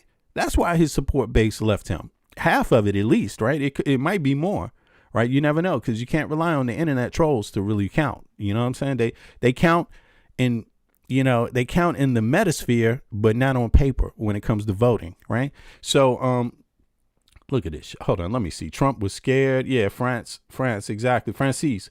There you go. Trump was okay. Did he sign? Tahila said, did he sign? Oh yeah, he said. Hey, I don't know if he signed. He signed it in private. What the fuck? As a matter of fact, let me go. Where is the document? Let me see something. Where is the bill Trump signed regarding the Epstein victims? Let me see. I just need to see it for myself. That's a good question. Let me go check it out, because he said he signed it. The media said he signed it. Okay, good question. The bill is called the Epstein Files Transparency Act. Let me go over to this one. Let me see here. Where is it at? Are we here? Boom. Here we go. Let me just fix the size of this real quick before I throw it up. I'm sure some of y'all have gone this far, but I haven't, because let me tell you the truth. I do research in real time. A lot of it. I do a little bit of preparing before I set these streams up, but I don't really look at all the information. So what you are seeing is my live reaction to these things. Okay. So I just want to let people know that these are my live reactions, so you don't get it twisted. It's not prepared. It's not a prepared script. Of course, I have my opinion. You know, I'm actually a registered Democrat, by the way, but I vote from overseas. You know, I live in Denmark, but I'm born and raised in Washington, D.C. Came to Denmark as a grown ass man, you know, in my like 30 years old. You see what I'm saying? So, regarding family reunification because of my kids, right? Now think about this. And I've been here before that too, right? But think about this. I used to travel doing music and as a DJ. I was traveling my whole young adult life, you know, from my 20s until matter of fact, a lot of people don't know this, but I started DJing when I was like 15 years old. You know, and I started learning it. And then my homeboy Days from Washington, D.C., also over, you know, Capitol Hill, Southeast side. Days, big up Charles, if you out there, DJ Days. He actually taught me, you know, he had a DJ setup, and he was DJing at the Chapter 3. I don't know how many of y'all know Chapter 3 Club. So every once in a while, I used to go down to the Chapter with Days and back him up, you know, when he wanted a little pause or something. But that was like 16. I was like 15, 16. I was like 16 years old then. And Charles Andrews, that's DJ Days. He's the one who helped me out, and I learned spinning his records and all of that shit. But after that, I got my own setup, and I started spinning around in my own, you know, city. And when I was 19, I started DJing at clubs myself, you know what I mean? And so I've been around. A lot of people in DC know me as DJ Rec, right? So I got a lot of homeboys from that era, a lot of homeboys from my town, a lot of people that's still contributing to the community, and big up to all of y'all. Matter of fact, I got a documentary coming out called Hometown DC. It's being mastered and prepared, so I'm going to start having some new advertisements for that soon. But big up to all of y'all that know what that's about. I was also in the Cool Disco Dan, the Legend of Cool Disco Dan documentary. For a lot of people that don't know that, Dan hit me up on MySpace when they were looking for people to do this documentary. And of course, me and my homeboy Sir, we actually were doing graffiti back then too, when we were like 14, 15 years old. But check out this book. I'm also in this book. It's called Pump Me Up. It's about DC subculture.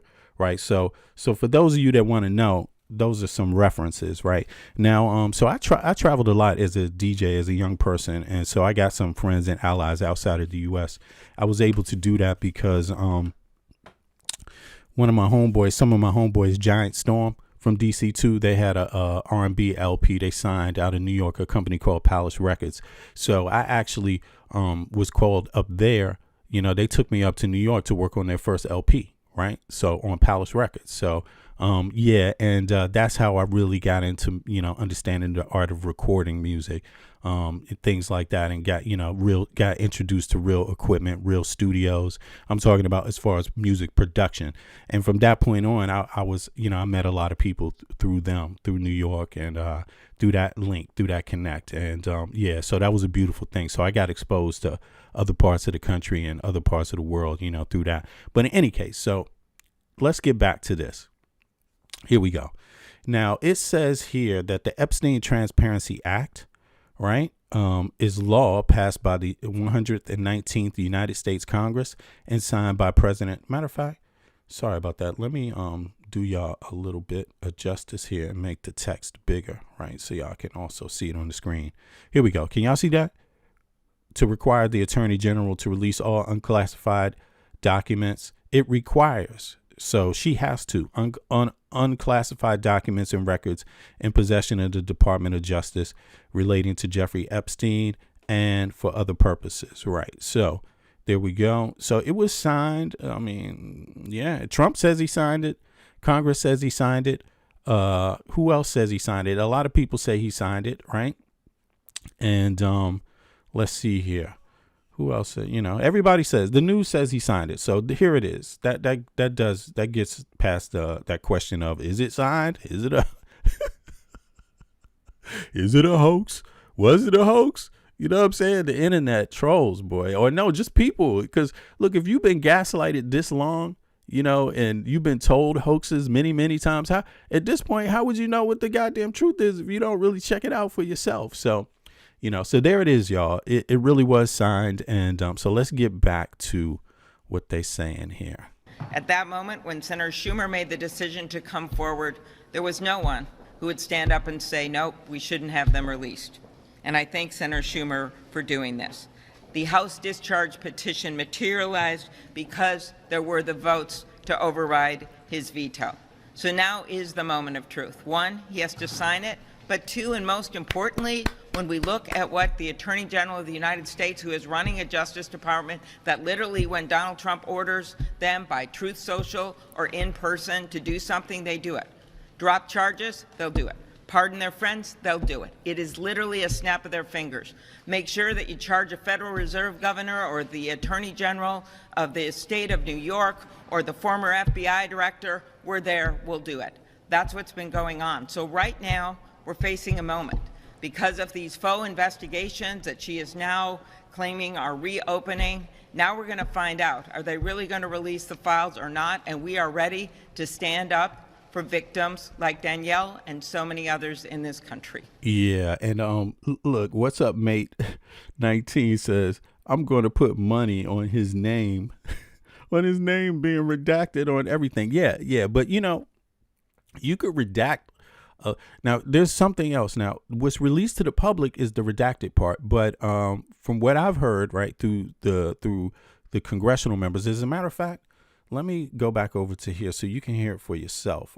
There is something else related right here, and that is that there are other things that you should be aware of that regarding this bill. Everything is not going to be redacted. And why? Because not only is this stuff being released to the public, right? But also, let me take my camera off while I do this. But also, there's more. There's a committee that has to see all of this shit. You see what I mean? And so where a lot of stuff, even more stuff, won't be redacted at all. In the law that was passed in the Connor and Massey bill, there is a provision in there that essentially speaks to that the Department of Justice is able to possibly withhold some materials if there is an ongoing federal investigation. This has been discussed at length, and so folks are worried: is Pam Bondi, is Donald Trump, are they launching an investigation, particularly this one against Democrats, to use it as a way to stop the release of the files and of this bill? And that is a critical concern. What has not been discussed in the last few days, and we've been focused on this bill, I want to remind the Attorney General and the public that our subpoena does not have that language. And so if the Attorney General wants to use her sham investigation in the Southern District of New York to withhold evidence and documents on the bill that the president will hopefully just about to sign, she can't do the same for our subpoena. She is still legally obligated, regardless of any investigation, to produce every single document, photo, video, or material that she has in her possession of the DOJ to the Oversight Committee. That's something that we have not talked about a lot in the last few days because our focus is on this bill. But you can believe that in the next few days and weeks ahead, we're going to remind the DOJ that her investigation she might try to use to stop the effort in the full House, she can't use that to stop the effort we have in the Oversight Committee. In the law that was passed. Now, did y'all peep that? Also, I just want to give a little make a little statement here. Yo, I want everybody's comments. I want dissent, but I don't want, people, you know where the line is. Like, you can't just be openly misogynistic or racist or anything. So you got to keep that in mind, or bigoted. You know what I'm saying? Like, when you're making your comments, like, so just be aware of that. Everybody has their own perspective. Everyone is entitled to their own perspective, but how you communicate it to others, you got to keep in mind, everybody is not agreeing with you. So in that, try to use neutral language, but also let's focus on the topic, because everybody, if you're a person that has the right to vote, right? And this concerns you. If you're a person that pays taxes, these topics concern you. So I don't see why a lot of the language would be necessary unless you're trying to purposely insult people. So that's what I'm saying. So be cautious of it. You have the right to be different, But insulting other people, you know, you got to keep that in mind. That's not part of the topic we're discussing. I'm not here to insult anybody. I'm here to question people's political views, like in terms of who they vote for and the consequences of that, the significance of that. But I'm not here to insult people by their race, color, religion, sexual orientation, their ability, whether they're handicapped or not, or any of this shit. I'm not here to do that. And I'm not here to insult people because of their ethnicities or whether they live in another country or anything like that. I'm just here to try to have is respectful enough of a conversation about these things that affect a lot of us. You see what I mean? Also, if you hear me talking about Russia, I'm talking about the leadership structure, the people that control the country. I'm not talking about the everyday Russian person. If you hear me talking about Chinese government, that's what it is. I'm not talking about Chinese history or Chinese people or Chinese culture. I got a great respect for Chinese history, Chinese people, Chinese culture. If you hear me talking about African governments, leaders, I'm not talking about the people. You see what I'm saying? If I'm talking about Museveni, I'm not talking about Ugandans. Okay. If I'm talking about, it just goes like that. So let's keep it in perspective here. But let's go back. I hope y'all heard that. So there is something else to this, right? And it's not just this bill. It's also there's a part of this bill that requires. Let me go back. As a matter of fact, let me just go back here. Part of the bill, House. Okay, let's just look at this since we're here. September 25, Representative Thomas Massey and a member of the Republican Party filed a discharge petition in support of the bill. On November 12th, the discharge petition received the minimum required 218 signatures needed from 4 Republican representatives and 214 Democratic Party representatives. Why didn't the other Republicans support the discharge? You know, like, what's up with that, y'all? Like, don't you find that a little weird? I mean, you pay them. Yo, MAGA people, Republicans, you paid these people. You paid these people. If you didn't have Democrats 100% on board, you would not be seeing this right now. You got to understand that. Yeah, and you need to think about that when it's time to vote. You need to think about that when it's tomorrow even. Shit, like, think about that every day up until the time to vote. Any election, remember that. Women, remember that. Little girls, remember that. That's turning 18, remember that. Men that have daughters, right? Have mothers, have sisters. Remember that when you vote. Remember that. That means these Republicans don't give a shit about you. That's what that means. Because do you know what percentage of women actually get assaulted, sexually assaulted? Do you know what the percentage is? Like, something's wrong with y'all. Something's wrong if you can't get this. Do me a favor, click the like button if you haven't clicked the like button, and subscribe if you haven't subscribed to my channel. It helps more people get in the algorithm and be a part of the same conversation you're in. So let me see. Now, there's one fact here I want to look up about this. Okay, it says the bill. Okay, hold on. Let me see here. Okay, let me ask, does the bill have a component that requires unredacted release to any committees? Let me see what that does. Yeah, because that's what Massey was talking about. Either it's part of that. Oh, you see here? Now, y'all see here. I'm going to let this play back. Let me take the camera off real quick. And I'm going to let this play back. Damn, where's it at? Right here. I'm going to let this play back, the audio, and then I'll be right back with you guys in a second. Good question.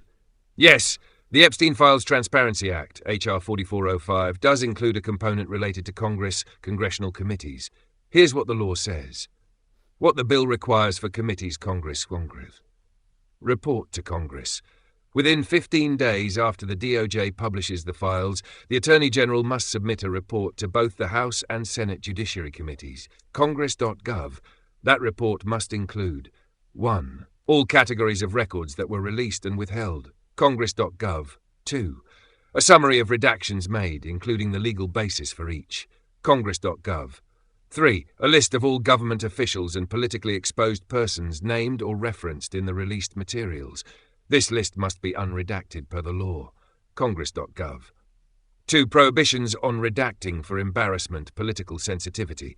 The law explicitly says, no record shall be withheld, delayed, or redacted on the basis of embarrassment, reputational harm, or political sensitivity, including to any government official. Congress.gov. That means redactions cannot be justified just because a public official's name might be embarrassing or politically sensitive. Yahoo 3. Justification of redactions. When the DOJ redacts parts of the documents, they must publish a written justification for each redaction in the Federal Register. Congress.gov. They also need to submit that justification to Congress. Congress.gov. 4. Declassification requirement. For information that's classified, the Attorney General is required to declassify as much as possible. Congress.gov. If they decide not to declassify certain info because of national security concerns, they must provide an unclassified summary for that information. I'll answer to your question. Yes. There is a component in the bill that requires unredacted disclosure to congressional judiciary committees. Specifically, the list of named government officials and politically exposed persons must be unredacted in the report. However, not all documents are guaranteed to be completely unredacted. The law allows redactions in certain circumstances, victim privacy, ongoing investigations, classified material, but these redactions must be justified and reported. If you like, Right. I can walk you through what kinds of documents are most likely to be redacted versus what could be fully unredacted based on the text of the law plus legal precedent. Now, do you want me to do that? There's a lot to this. People, I've seen a lot of in social media reactions, and this conversation has played out a little bit. But there's a twist to this, how this really plays out practically. Now, of course, it says that if you're not part of if that information is not part of an ongoing investigation, then it doesn't have to be unredacted, right? It doesn't have to be unredacted. I believe, is it unredacted? Hold on. Let me go through these parts again. 2 seconds. Let me go back to one. Let's see here. One, it says, okay. Within 15 days after the DOJ publishes the files, the Attorney General must submit a report to both the House and the Senate Judiciary Committees. You can get that from Congress.gov. That's the government's website, Congress's, right? The one you pay taxes for. Okay, so that's your website. That's your official people's website, your Congress, Republican and Democrat. Okay, that report, according to the same Congress now, your elected officials, that report must include all categories of records that were released and withheld. All categories of records that were released and withheld. So they have to have categories broken down. Here's a category of the ones that have been released. Here's a category of the ones that have been withheld. 2 separate categories. It's got to be organized, this thing. Now, okay. 2, a summary of redactions made, including the legal basis for each. So you can't just have redactions. You got to have a summary of the redactions and a legal basis. So a lot of explaining going on here, right? Not a lot that's extraordinary in this situation, but a lot for people to know is actually, you're owed this. This is your right. The American citizens are owed this information. They're owed this legal basis. They're owed this summary of the redactions. Okay. This is paid for by your tax money. Okay. So this is, this is your rights at work according to the Constitution. Right. Now you can say you don't want them rights, but how many of you want these rights? Put a 1 in the chat if you want these rights, and put a 2 in the chat if you don't. I'm going to put a motherfucking 1 because I'm damn sure knowing that I want these rights, and these are good rights to have. Now, let's go on to 2. Let's go on to 3. A list of all government officials. Hold on. A list of all government officials, right? Politically exposed persons named or referenced in the released materials. Do you understand that? What that just said? Damn! A list. Oh my God. Let me bring it down so you can see that right. A list of all government officials and politically exposed persons named or referenced in the released materials. This list must be unredacted per the law. Are you with me? You too. I got to start streaming to other platforms, by the way. But in any case, click the like button and subscribe if you haven't subscribed. Clicking the like button helps more people like you that, like to be a part of conversations like this join in. Okay, so now number 2. Damn, this is like, I think this is where people's boots. If you're a billionaire, if you're a politician that has something to do with this, and you claiming that you're not a part of any crime, why would they be redacting your name if you're not part of an ongoing investigation? You see how this is playing out? So not only do they have to provide these people's names, but if someone would dare suggest that they're part of a criminal investigation, that would be interesting. You see, because of all the public statements they've already made. You see, Pam Bondi, and has made a whole lot of statements publicly. So, so this is very well defined, meaning this is it, y'all. They're backed into a corner. There's nothing you can do about this. Like, you are exposing yourself the more you try to hide your participation is what this is all about. So kudos to the Democrats that signed the disposition. Kudos to those 4 Republicans that did, and fuck the rest of y'all. Okay? Like, you're fucked up. Okay? You don't care about little girls or women. You are sick in the fucking head. And if you're covering up for somebody else, fuck you too. Maybe that's your reasoning. Like, what's wrong with you? You are weirdos. And you're getting played. Your constituency, the people that's giving you that money under the table, you ain't saving them. And you just fucked yourself by capping for them. It's on record. Now, let's see here. 2, prohibitions on redacting for embarrassment, political sensitivity. This is crazy. It's well defined. The law explicitly says no record shall be withheld, delayed, or redacted on the basis of embarrassment, reputational harm. MAGA Mike Johnson, are you listening? Yes, MAGA Mike Johnson made a whole lot of public statements. He was whimpering and whining, and you would almost think he might be in these damn files, the way he's like, yeah, but you can't really, innocent people are going to get hurt. I mean, people that just happen to be friends and happen to be around doesn't mean they did anything. Their reputations could be harmed. MAGA Mike Johnson, this one is for you. Bumba Clot. Like Bumba Clot, straight up. MAGA Johnson. Pow, pow, pow, pow, pow. This one's for you. Shots off. Shots fired. You know what I mean? Pop, pop, pop, pop. Oh my God, MAGA Mike Johnson. Yeah, the law explicitly says, MAGA Mike Johnson, no record shall be withheld, delayed, or redacted on the basis of embarrassment, reputational harm, or political sensitivity, including to any government official. Bumba Clyde. Booyaka. Booyaka. I know the pedophiles are hating this one. This is like, goddamn, why they have to write that? This shit is crazy. I mean, talk about be damned. They are like, woo. I mean, give them a long leash. Give them a long leash is basically what this seems like. It's about like, damn, if this is a conspiracy, whoever did this is a fucking genius. You know what I'm saying? Like, because these people are caught red-handed. They're going to be caught.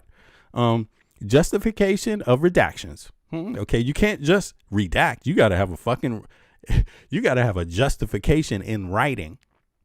When the DOJ redacts, that means you have to go on record for your capping. That means if you capping for pedophiles and other types of criminals, you have to go on record yourself with your name, right? And you have to explain your reasoning so everyone can judge you publicly. Sounds great to me. Hey, fuck that.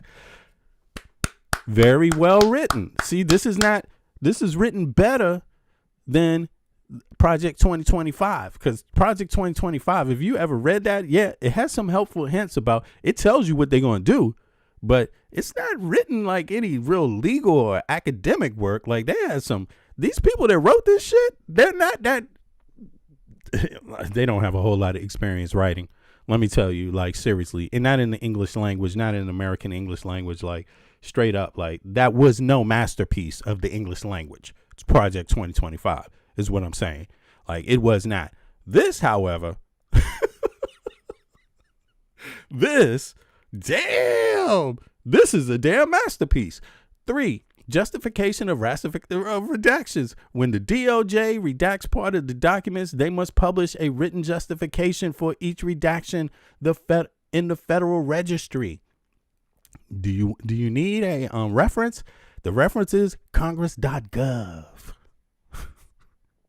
I mean, I don't always read off the references, but if you pay attention in the videos, they're most all mentioned there right in your face. You know what I'm saying? Congress.gov. Can you see that? See that right there?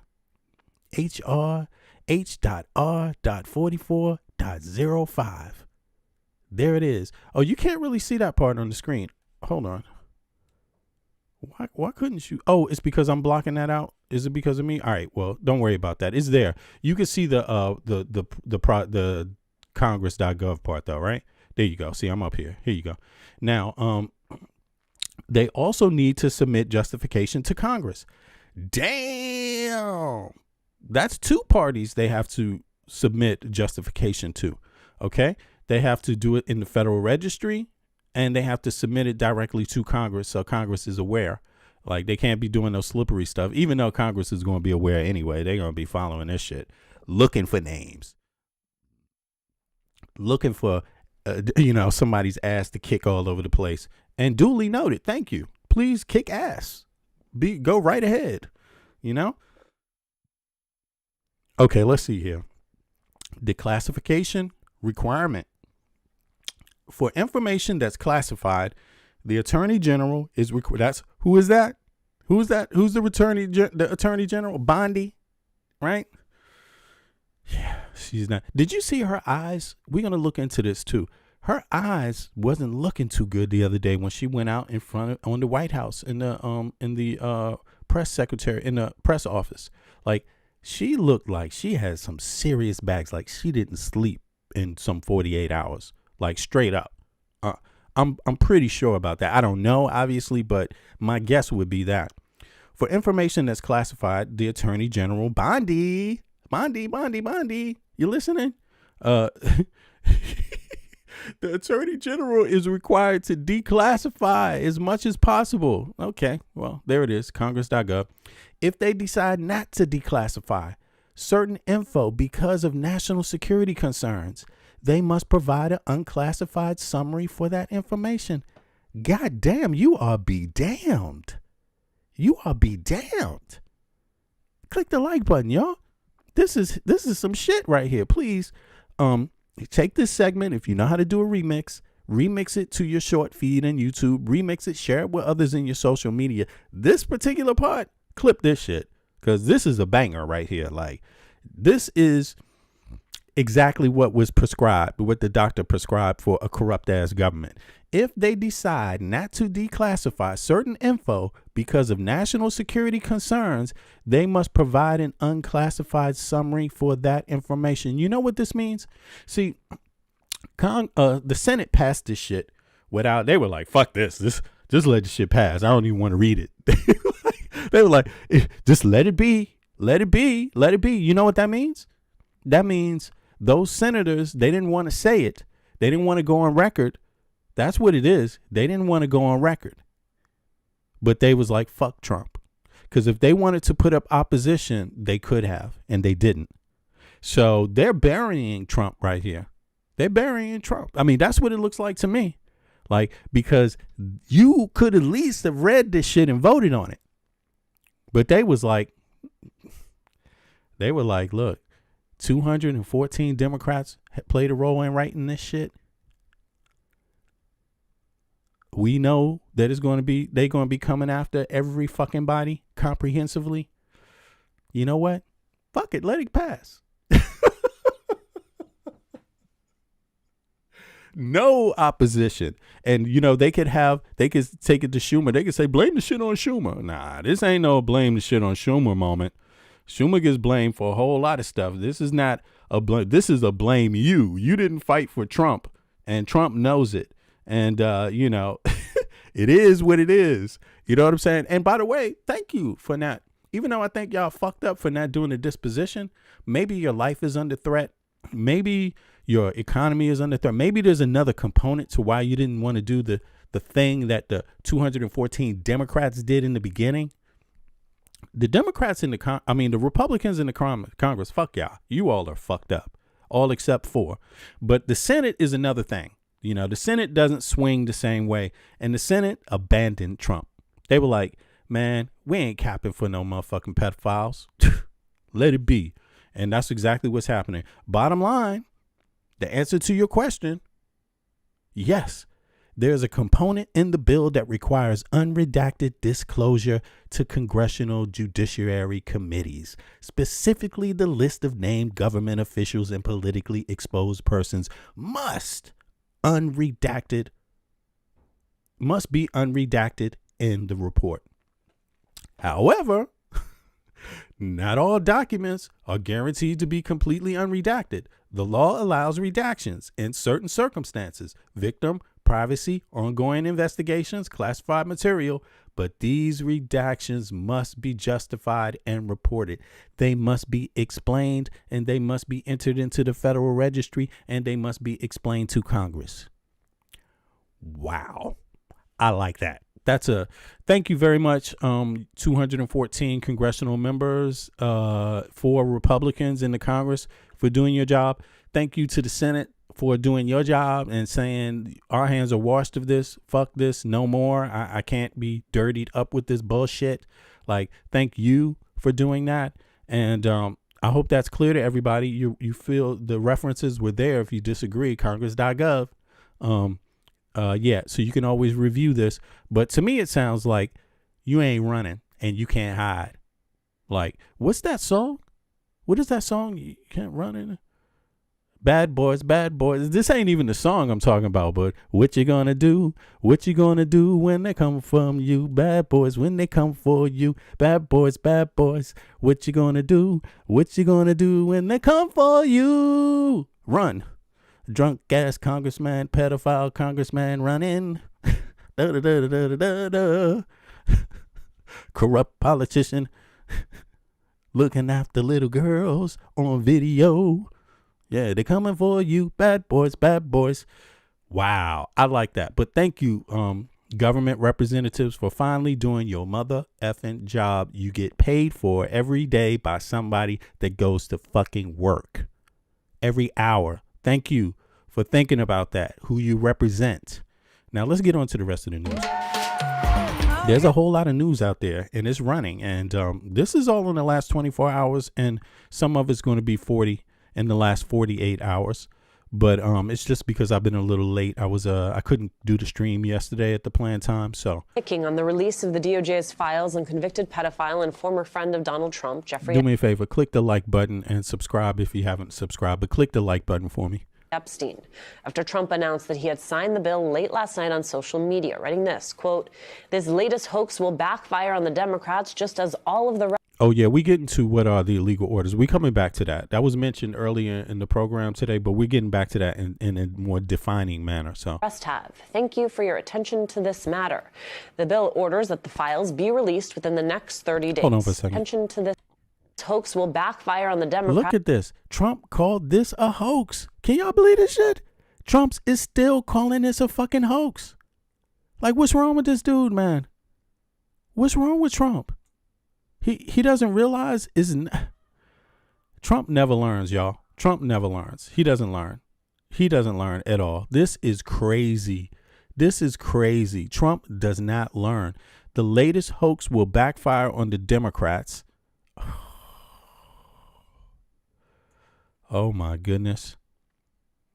This is crazy. I've never seen any shit like this before in my life. I'm a little, this is preposterous, to be honest. Like, he's going to keep going on and on with this, just as all the rest have.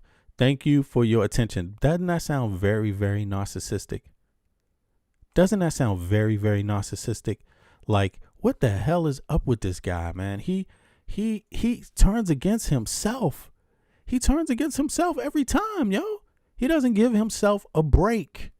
Like, he really has to go on record every single time as putting his own foot in his fucking mouth.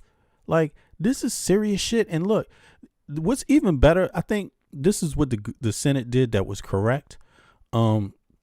They washed their hands of it. Because look, if you try to protect Trump, he's going to throw you under the goddamn bus anyway. This is what this shows. Like, let me see if I can clear this up real quick. See if people can get a better look at the text here. Did that help out? Let me know if that helped out. But in any case, so let's take a look at what's written here. It says, Jeffrey Epstein, who was charged by the Trump Justice Department in 2019, not the Democrats, was... He always has to fucking say this. This is crazy. He always has to say this. I don't understand. I ain't even gonna waste any time, because this is obviously, like, you know, you can obviously see that this is just Trump. For him, it's only a Democrat Republican thing, because that's his hoax. That's the hoax he has to throw out to people, right? To get away with this. And he doesn't end it. But the problem with Trump, what he doesn't understand is that the senators aren't backing it up. You know, his own representatives are not backing him up no more. So he's throwing them, that even if they're backing him up and trying to help him without it being obvious, because damn, who wants to look like they're protecting pedophiles? Like, damn, that's hard to do. Like, it's hard. That's a fine line to walk. Even though those people, the people that tried to walk the fine line, Trump just throw their ass under the bus in one sweep. That's Trump for you, you know? That's just as all of the rest have. Thank you for your attention to this. Folks announced that he had signed the bill late. And listen to, I mean, this is how he throws people under the bus. Like, he doesn't even try to give any real conspiracy. He's just like, it's just always been that way. Last night on social media, writing this, quote, this latest hoax will backfire on the Democrats just as all of the rest have. Thank you for your attention to this matter. Have all of the rest have? No. The bill orders that the files be released within the next 30 days, although the precise timing of... I mean, that goes to show you that Trump is against this. So he signed it in private. He's totally against it. He's fearful of it. He has an explanation for it. It's all a hoax, but I'll sign it. He could have vetoed it. Why didn't he veto it? Because they could go around his veto later. You see what I mean? But he didn't veto it because he knows they can go around it later, and it would just put him on record as being what it looks like. You see what I mean? So this is like they had to corner a rat, and this rat knows how to run. This ain't a regular rat. This fucking Trump was just like, he's just to the end, and so, you know, and he refuses to be cornered. And like, Trump won't stop the cap. But they have him cornered in now. Look, they have him totally cornered in. I mean, he's not anybody that thinks he's going to get past this bill and the requirements in the bill. Anyone who thinks that is really walking around with their eyes closed. Like, you're really playing make believe at this point. Like, there is no one that can get around this. The truth will be exposed. Like, the truth is coming out here. That's what that is. So no point in capping anymore. This defines it, your role. All cappers in this category will be defined and written and named. All the people that's not, or, you know, that have nothing to do with it, they will be known too. Like, you can redact certain things for national security to the public, but not to the committee, Not all of that shit. No. Even if you try to, you have to explain why. What's the purpose? What's inside of it? In other words, they have to report to Congress.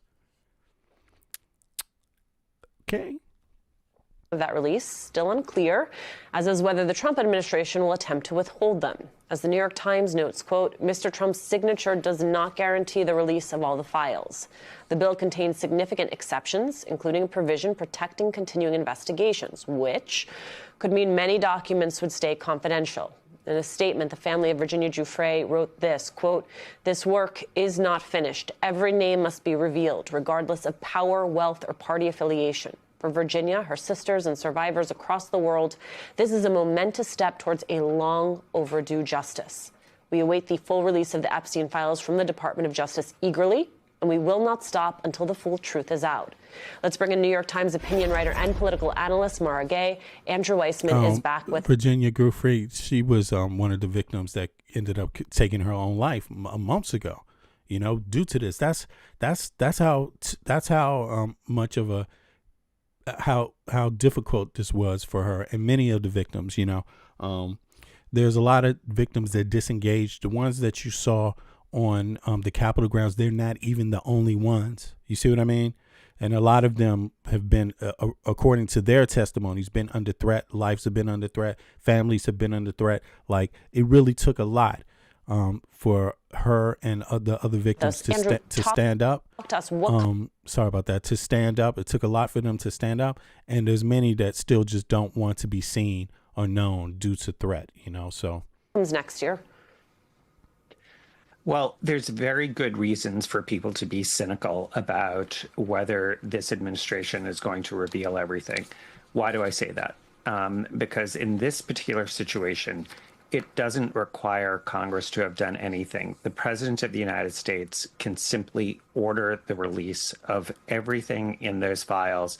And he could also just make it very clear to the American people, including on Truth Social, which he goes to repeatedly, that everything about him will be released. In other words, he can deal with his own privacy interests and say, every single time that I am referenced, any image of me is going to be released. He has not done that. And that is notable. So he didn't need to have a congressional bill. He could have, if he wanted to be transparent, do it on his own. And he still today could answer the very simple question of whether everything with his name on it or his image on it will be released.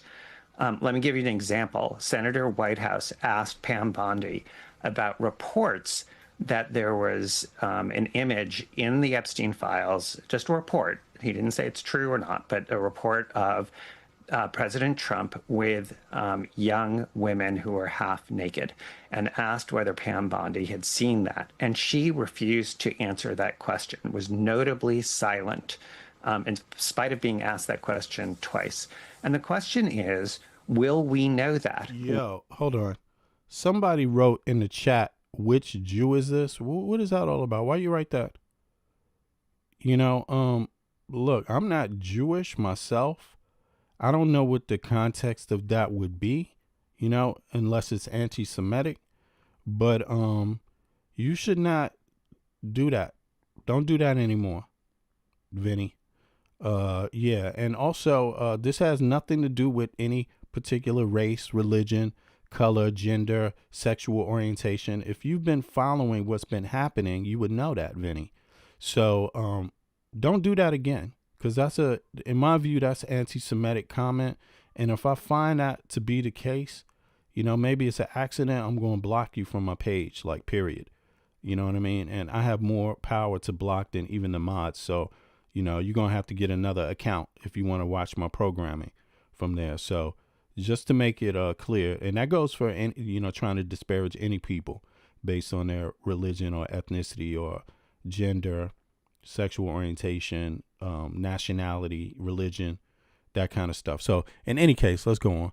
Will there be a commitment from Donald Trump and Pam Bondi that if there are images like that, that it will be made public? And that is something that is so easy for the administration to answer, and they are not doing it, which makes you incredibly cynical. It certainly makes me incredibly cynical about whether they're going to actually be forthcoming with damaging information about the president that could be in the Epstein files. Okay, so yeah, he's saying that that Trump can try to hide his stuff. They can try to hide Trump. They can, obviously, right? But in this scenario, because if you ask me, because they have to explain everything, right? There's a lot of restrictions to where I think they could try to, but it's still going to bite Trump in the ass, because everyone that you clear, first of all, they got to categorize people that are involved and people that aren't involved.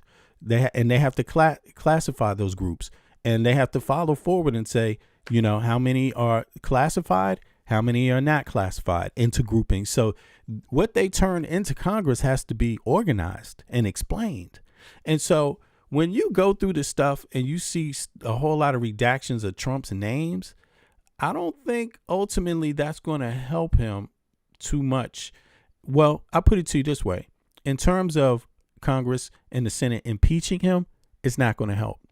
You know, and in terms of knowing who helped him, it's not going to help. Like, meaning what administration officials, Bondi, Kash Patel, and the people that are capping for him. J.D. Vance is out on the road capping for Trump, like trying to make Trump seem to be like a godly figure, you know. Meanwhile, he's associated with pedophilia, you know, indirectly. I mean, also directly through a deposition that was taken, that's been public.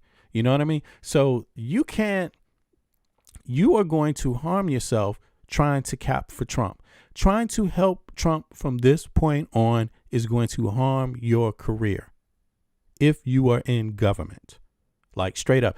If you are a military leader and you're bombing people because Trump thinks so, this is going to backfire on your career. It is, you know, because it means you took orders from someone that's been, you know, once this comes out, what it's looking like, you may want to think about what you do, you know. So that's all I'm saying. Like, it's one thing to follow illegal orders. It's another thing to be like, damn, not only did I follow illegal orders, but I did it for a damn pedophile. Like a dude at the center of the worst sex trafficking, you know, blackmail ring in the country. You're supposed to protect the country, not fuck it up, military. So just remember that when you are capping for Trump, you know. Now, normally you're not supposed to interfere. Yeah, you're not, but you are supposed to interfere against anything that's in that constitution, foreign or domestic threat. So if you should just happen to find Trump as a domestic threat, or trying to that he goes against the Constitution, or you can inject yourself at any time you like, you know?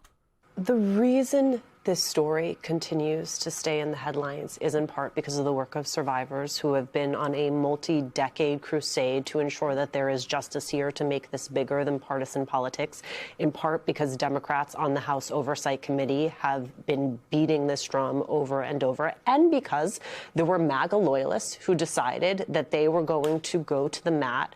Somebody's like, where's your proof, man? Like, you guys don't do much research. You know, I can't prove you were born. I can't prove you're a real person. Where's your proof? Where's the proof you're a real person? I'm here showing myself. You think I'm AI? Where's your proof that you're not a troll? Okay? You have none. On this issue, I wonder, as we enter the next phase, what it is going to require to keep that level of pressure up. Well, the survivors are going to have to continue to play that role, which I can only imagine takes an enormous toll on them. If you think about survivors that have nothing to do with Jeffrey Epstein and the just unthinkable amount of public pressure that they come under. So this scrutiny is enormous. The other thing here, the problem for the president, is that we are in an environment, not only in his base, but with the country at large, where so many Americans are especially cynical about powerful people who continue to... Yeah, this is going to backfire on every elected official. You know, they better understand the people are tired of this bullshit, you know, and you may want to try to cover up because you've been covering up, and you may want to politicize this shit because you have a political party. But let me tell you, every American citizen should be ready to see Trump get kicked out of fucking power, like right now. That's where this is going. He has not behaved at all like an innocent person. Period. He has not behaved like a person that wants justice for those victims. Period.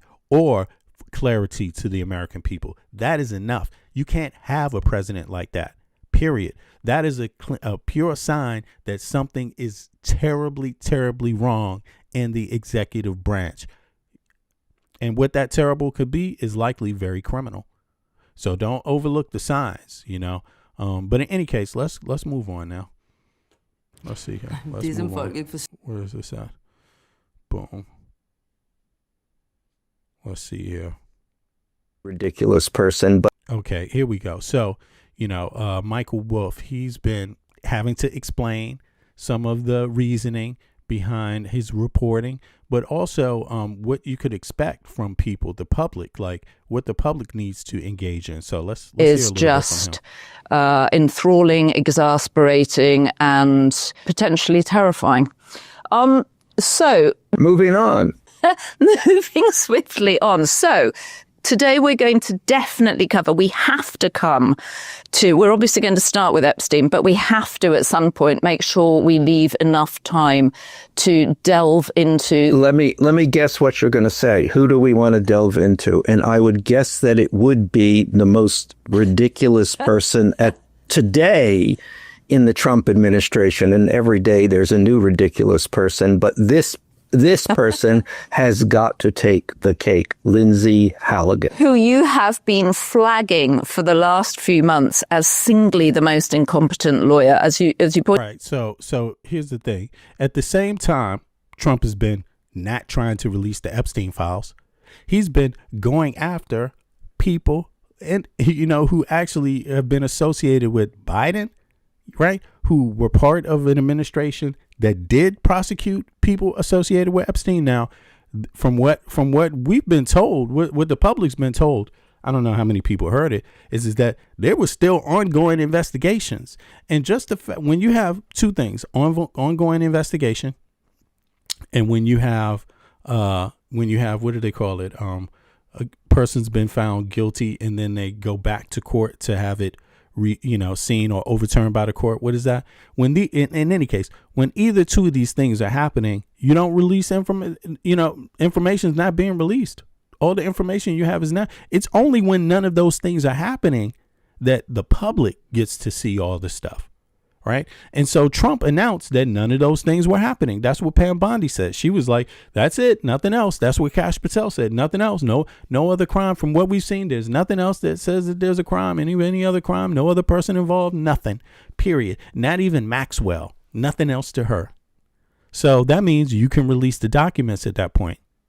That's what that meant. So Biden never said that. Nobody in the Biden administration ever said, hey, there's no ongoing investigation. And hey, by the way, we're finished. No, they actually had these trials going on during the Biden administration. Trump's trial ended with the death of Jeffrey Epstein. He died 1 year into Trump's administration. Right. And so why didn't they release it? Why didn't they, y'all? And I don't think Trump wants to tell people the truth, because it seems to me like there were still ongoing investigations, right?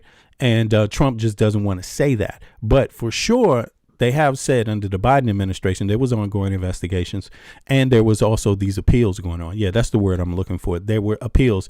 Maxwell's appeals were still going on. You see what I mean? So, she was convicted. Let me see something real quick. What administration was Maxwell? Let me know. What administration was she convicted under? Was that Trump or Biden? I think that was Biden, right? Right. So you see, so that means there was ongoing investigations before Biden took office. You see what I mean? So that's the hangover. That was what's going on in the Trump administration. There was ongoing investigations, and it was still ongoing when Biden took office, you see, and she was convicted too. There was that case going on, and then she was doing the appeals. So for all the people that are out there saying, why didn't Biden release it? Come on, like, learn your own law of the own country. And if you're not an American citizen that says that, my thoughts would be, hey, just learn the law, the U.S. law a little better. Just learn it. It's there. There's reasoning behind that. But now that's not the case. So Biden is going after others. Now, you see what I mean? At the same time that he still didn't release the files, he had to be told by the American people to release the files. He had to be forced by the American people. That's the congressional members in the Senate. He had to be forced to take action on that, which he refused, although he announced, ain't nothing else to see over here, boss. Pam Bondi was like, hey, when people were like, is there anything to the file? She was like, ain't nothing here but us chickens. No Epstein, no other crime. Kash Patel, the same thing. They had the nerve to say there's nothing there. So why didn't you release it? Can't explain that. They're here. They're in office. Why didn't they release it? Let me know in the chat. Why didn't they release it? Why didn't Trump release it when Pam Bondi and Kash Patel said there was nothing else here, nobody else? Why didn't he release it? You tell me. Trump often says he may not have the best lawyers, but he has the hottest lawyers. He had Pam Bondi. He had Todd Blanche. Her function was entirely to be a picture on his phone that he could show people. And then, unfortunately, she had. Damn! Did you hear that? At the same time, he's not releasing these files. He didn't have a public opening to sign it with the victims there. He didn't even have it on TV. Nothing. He didn't say, we're stepping down on Epstein and the victims deserve justice. And therefore, today, on this day, 2012, November 19th, November 20th, whatever day it was, I am signing into law the Epstein release all information files. He didn't do that. He was like, ain't nobody home, boss. They closed up shop, no lights. Motherfuckers was like, boom, boom, boom, boom. Trump, you home? Trump was like, turn the fucking lights off. Ain't nobody home, yo.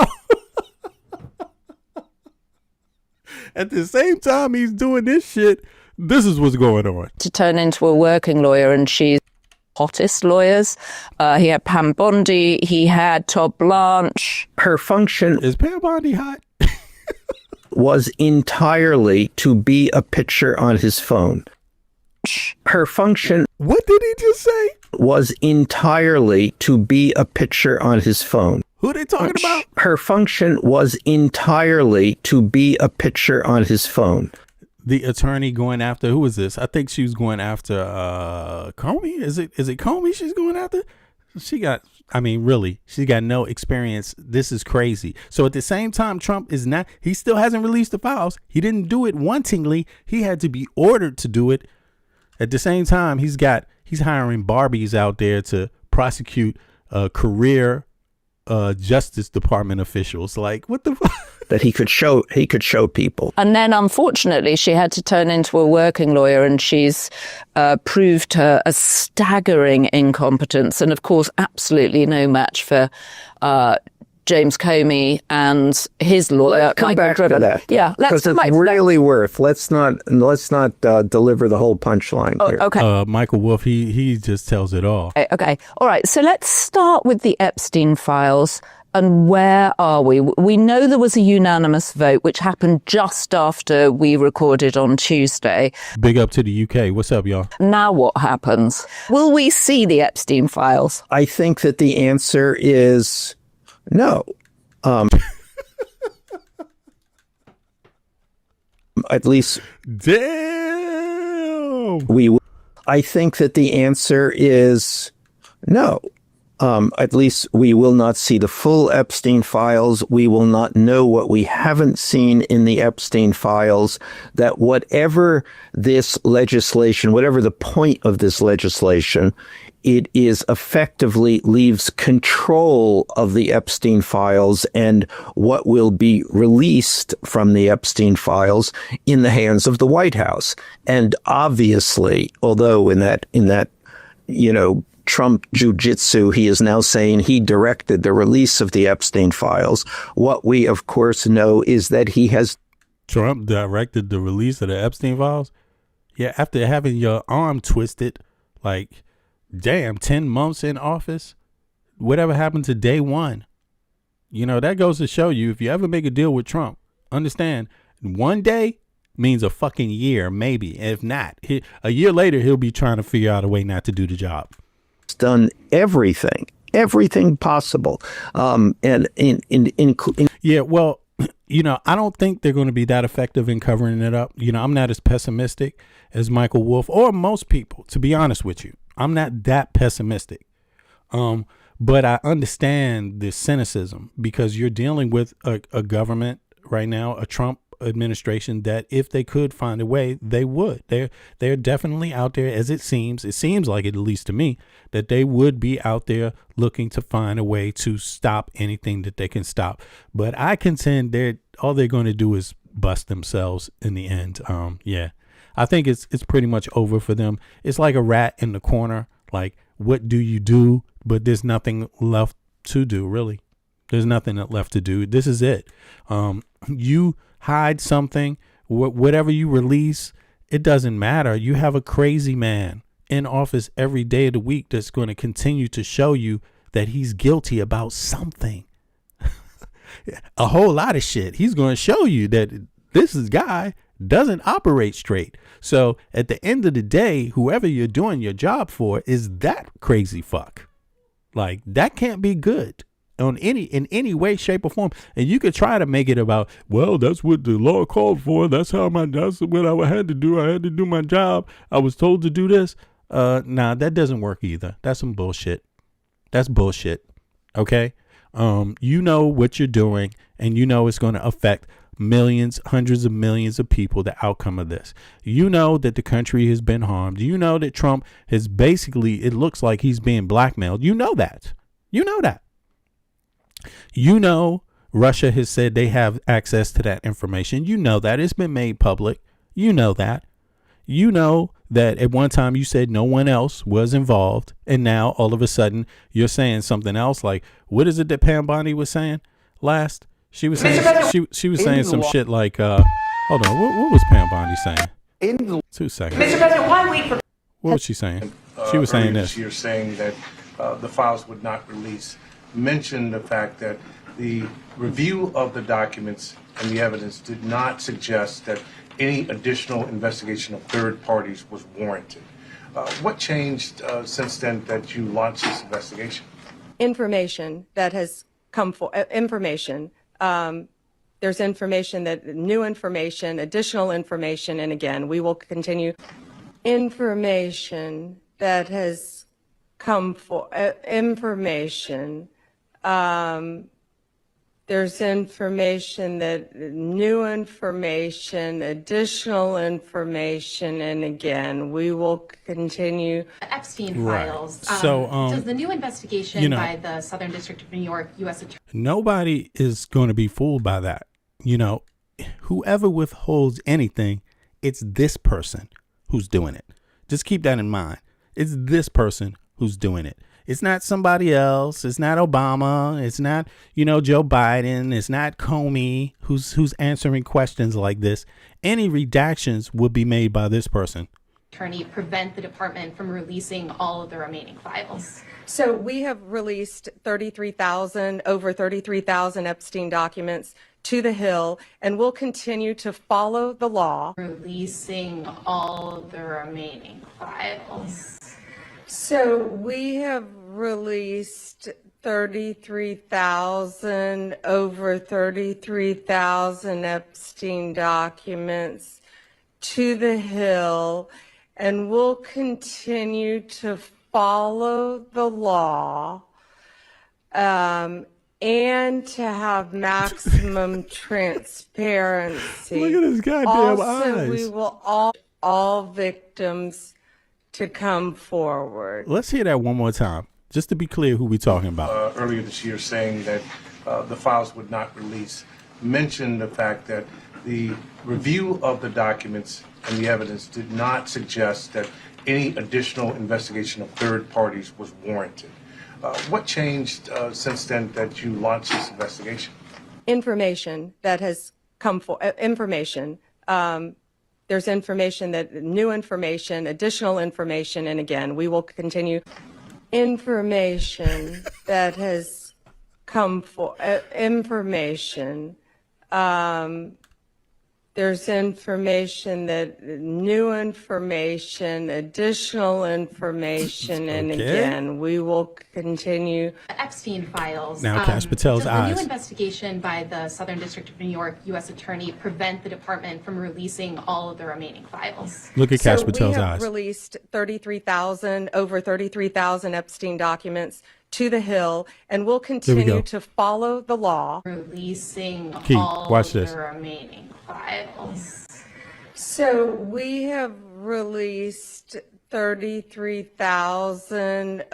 33,000 Epstein documents to the Hill, and we'll continue to follow the law. You see that? You see that? And to have maximum transparency. So this is who's going to be doing the redactions. And I'm just sorry. Whatever they redact, sorry, it ain't going to work. People are going to find out. They're not good at what they do. And but let's listen more, because I understand his concern, and a logical person would have that concern. You know, I get it. Including being fair possible, and including being fair, putting himself in the firing line on this, not to release the Epstein files. But I think he's gotten. Yeah, that's what they got hired for. I mean, you know, they were hired to put themselves between the Epstein files and the public. I mean, it's looking like that because Bondi was associated with the original Florida courts, the original Florida prosecution. She was a prosecutor back then. I believe she was a prosecutor, right?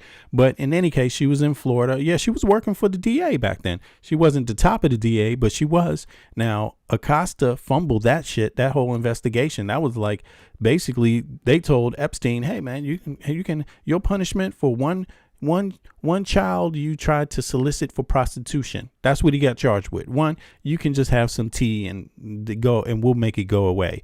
You know, not verbatim, but basically. And Bondi was part of that prosecution, office that did that. So Acosta, he gets promoted by Trump. When Trump gets in office, he appoints the dude that let Epstein off. Guess who takes over? Bondi. Now Bondi works for Trump's second administration. You see? So I don't think there's a whole lot of wiggle room there. They will look for the wiggle room, but I think what they're showing the public is that they are indeed involved, you know. If not 100% of what he wants, you know, he's gotten pretty close to it. He's in control of the Epstein files. Congress has given him the tools with which to parse, edit, and curate the Epstein files. So what do we have at the end of the day? We don't. We have actually probably just more distractions in the process of getting to the bottom of the Epstein story. Right. Well, the one thing I can agree with is that it's not the same as releasing the files. So the files should have just been released. Trump said he was going to do it on day one. They lied about it. But this puts them in a situation where they have to do a lot of explaining, which, you know, at the end of the day, this is what is facts. If you don't impeach Trump, you are not holding him liable for anything. That's what you can be sure about. And so everybody that's concerned about the release of the Epstein files and thinks that there's something there, there's a danger that to the public that's there, there's people being blackmailed, there's representatives being blackmailed because they've been, you know, they're part of these Epstein files. There's judges that could be blackmailed because they're part of these Epstein files. There's senators that could be blackmailed because they're part of these Epstein files. There's aristocrats, people with loads of money that are involved with the government. They get government subsidies that could be a part of these Epstein files. Anybody with that type of thinking, critical thinking, would understand that if you don't get enough, it's your right to impeach. If you're not satisfied, it's your right to impeach. And the buck stops with the people. The buck stops with the people. You can go out. By the way, this Saturday and 2 days. No, that's tomorrow. Tomorrow, y'all. 1 day from here, they're having a rally. Where is it? It's on the monument, I think, somewhere in D.C. They're having loads of people come out about this to impeach Trump, right? If I'm correct. Let me go check that out. But I believe they're having a huge demonstration. People coming from all over the country, to impeach Trump, because in my view, this is just enough. This is enough. Here it is. Here it is right here. Check this out. And one of the speakers did an excellent speech on this. Like, here it is. You got to hear this speech. I missed this when it happened, but check this out. You guys need to hear this. This is serious. Listen to this woman give this fiery speech about impeaching Trump. Here we go. Excellent speech. Thank you. Thank you so much, John. This was just yesterday, so. John is a true leader, constitutional hero, I consider, in this country right now. And we have another group of heroes, regular citizens that have literally committed to maintaining a 24/7 presence just on the other side of this plaza. One of our core partners, FLAIR, which stands for Liberation and Resistance Everywhere. Their core commitment is to maintaining that presence until Donald J. Trump is impeached, convicted, and removed from office. I'm so grateful to work with them. They don't just show up on days like this when we have a huge press gaggle to cover what we're doing here. They show up every single week, leading American citizens into their halls of Congress to talk to their lawmakers and hold them to account, demanding impeachment and removal. Please join me in welcoming Dave Middick, the Congressional Ops Lead for FLAIR.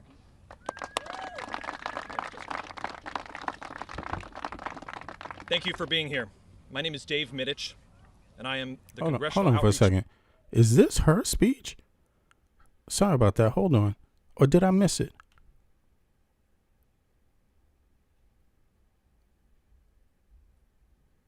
Let's see here. I just want to emphasize this might feel like an academic exercise to some, and I want to emphasize how much of an academic exercise it is not.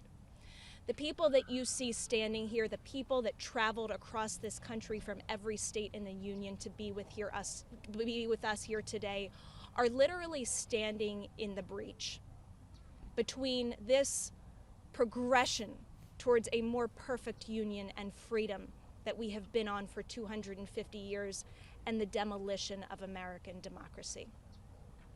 We are bringing the solution.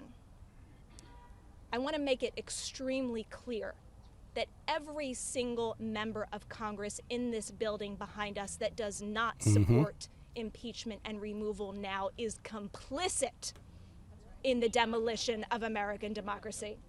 Yeah, exactly. This is on you, Congress. And I think the people. Oh shit! Sorry about that. I think the people that don't take this position are the suckers. Like, you got to understand when you've been taken for a ride, and your congressional members represent you, right? And so that means if you're not getting something done that you think needs to be done, it's really part of it is on you. Like, if your congressional members are not in lock and step with what the people want, that there's only one solution, and that is for the people to go out there and let their members know, yo, you need to impeach this MFer. Like, and I really think that's where this is at this point. And I don't think you need to wait for the process to play out with the Epstein files. No, you've seen enough. Like, haven't you seen enough? Haven't you seen enough? This is your tax. Everything that you are unhappy about that goes on in government from this point on is your motherfucking fault if you do not demand impeachment. That's how the society works. That's your society you pay taxes to. So if you're not out putting pressure on your congressional members and on your senators to impeach this MFer and get him out of power, you cannot complain about shit. Like, just drop it.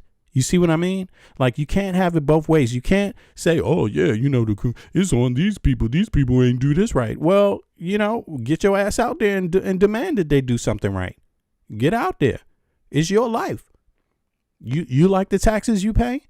You like how your taxes are representing your life? Or do you not? And from where I'm sitting outside the U.S., I've been hearing a whole lot of left people and right people be like unhappy with their taxes. So what you going to do about it? What are you going to do about it? You can't criticize and say Congress ain't going to do nothing when you ain't going to do nothing. You got to get on Congress and you got to get on the Senate to do something. You got to even get on the Supreme Court because they all work from your taxes. At the end of the day, the buck stops with you when nothing is going right. Okay? So you can think that, Congress, when they impeach or when they get the Epstein files, that ain't enough. You could say that. Who gives a fuck if it's enough? If it's not enough, get your ass out here to this thing this weekend and demand impeachment. Write your congressional member, write your senator, and demand impeachment. That's what you got to do. Go out to their house where they live, have a demonstration, and be like, we want goddamn impeachment. That's your job as an American citizen. You can't put the blame solely on somebody else as an American system. You play as an American citizen. You play a decisive role your goddamn self. Understand that. Anyway, let's hear some more of this woman's speech. She got really fiery right here. Now is complicit. That every single member of Congress in this building behind us that does not support impeachment and removal now is complicit in the demolition of American democracy. This does not support impeachment and removal of Congress. Sorry, here it is. We are bringing the solution. I want to make it extremely clear that every single member of Congress in this building behind us that does not support impeachment and removal now is complicit in the demolition of American democracy. This is on you, Congress. Every single thing that Donald J. Trump and his illegal cabinet and cohorts do is on you. Because guess what? The Constitution empowers Congress to remove a tyrannical president. Yes. And this courageous congressman standing behind me, who has become my friend, Representative Al Green, should not be standing alone. It is obscene and ludicrous that he has been the only member of this body to be willing to file and force an article of impeachment up until this time. Where are the rest of you? What are you waiting for? If your capitulation in the shutdown fight did not show you how infuriated the American people are with your spinelessness, what will? We are looking for heroes. We are looking for action. We are looking for leadership, and we are needing it now. Yes.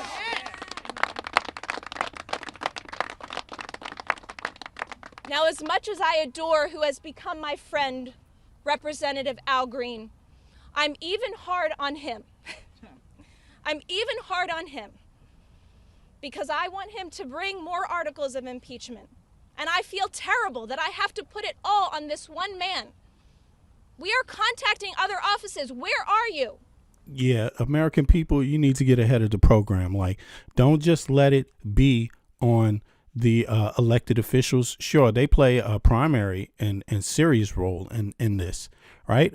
This Congress and the Senate, they do, because they're the ones that have the maneuver, they have the levers in their hand to stop Trump.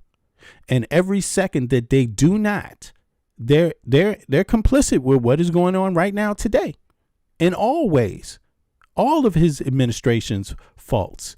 You see? So, but having said that, people have to put pressure on these members right now to impeach, because if you don't feel it from your heart, it's not coming. If you don't show these congressional members and senators that it's not coming from your heart, it's not coming. But your tax dollars will be coming to them. Yeah. So while you complain, remember you paying for it out of your pocket. Every single bit of it, how it's going, what it's going to do, how it's going to affect you. You are paying for it yourself as a citizen and taxpayer of the United States of America. So if they're not doing what you think is right and you're not doing what you think is fast enough, you know, impeachment is the ultimate thing. Because if you don't think that all these files are going to get released, then impeach. If you don't think all these files, that if you think that there's a likeliness, and they will try to withhold these files, some of them try to cover up something, then the next answer is impeach. And they will. You already got the answer to that from Pam Bondi. Pam Bondi already told you what her plan is. And she was very, very very specific about it. And if you want to hear Pam Bondi shit, listen to her. Also, we will all victims to come forward. Earlier this year, saying that the files would not release, mentioned the fact that the review of the documents and the evidence did not suggest that any additional investigation of third parties was warranted. What changed since then that you launched this investigation? Exactly. How many days ago did she not think any of it was warranted? How many days ago did she tell the American people it's not warranted? There's nothing else to these files. It ain't nothing else to these files. But they didn't release them when she said that. When Kash Patel said that, they didn't release them. So you know they're going to try to cover up shit, of course. Information that has come for information. Yeah, what changed? What changed, girl? There's information that was warranted. What changed? Was warranted. Additional investigation of third parties was warranted. Any additional evidence did not suggest that review of the documents and the evidence did not suggest release. Mentioned the fact the files would not release, saying that the files would not release.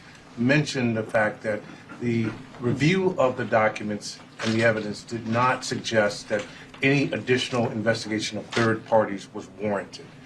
What changed since then that you launched this investigation? information that has come for information. There's information new information, additional information, and again, we will continue. Information that has come for information.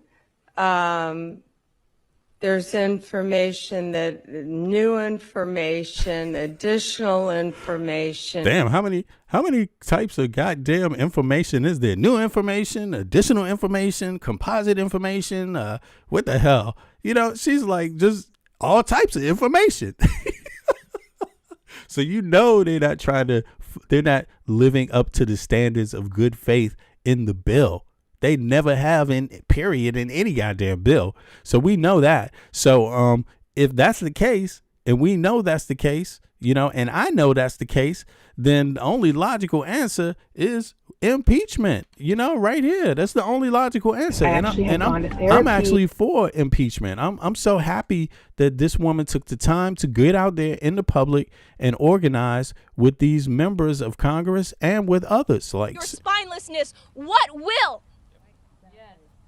We are looking for heroes.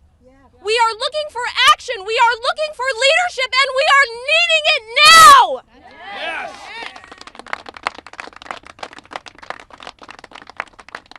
Now, as much as I adore who has become my friend, Representative Al Green, I'm even hard on him. I'm even hard on him because I want him to bring more articles of impeachment. And I feel terrible that I have to put it all on this one man.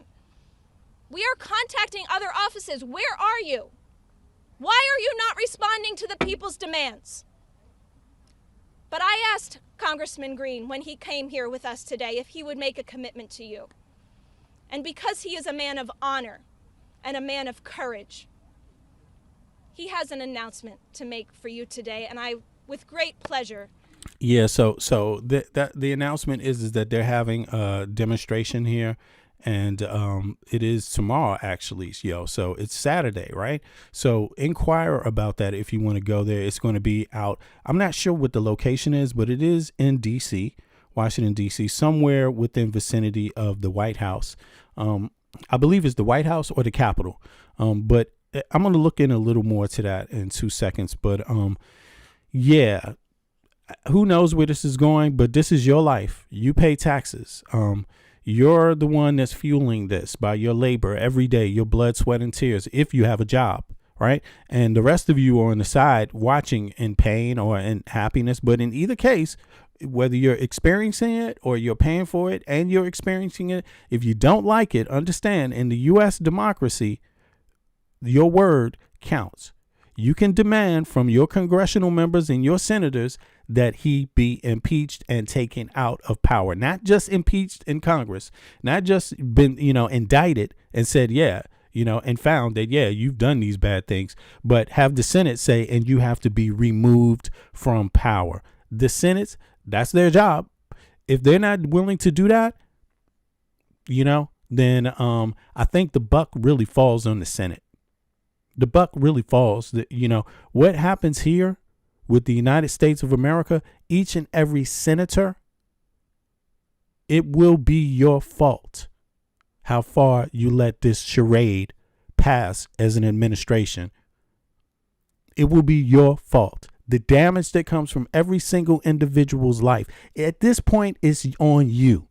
You can impeach. Congress can impeach. At this point, it's on them. Everybody else has done what they can do. American people, call on them to do better by you. Please. I'm almost out of here, but thank everybody for showing up. I'm not out too fast, but I'm out.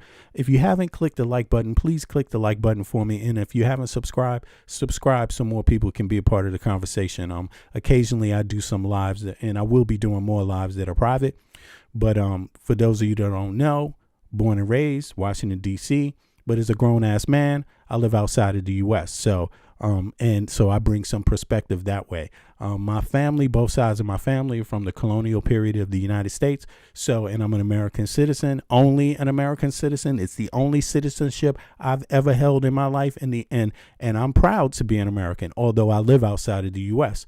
We need to get rid of this dude now.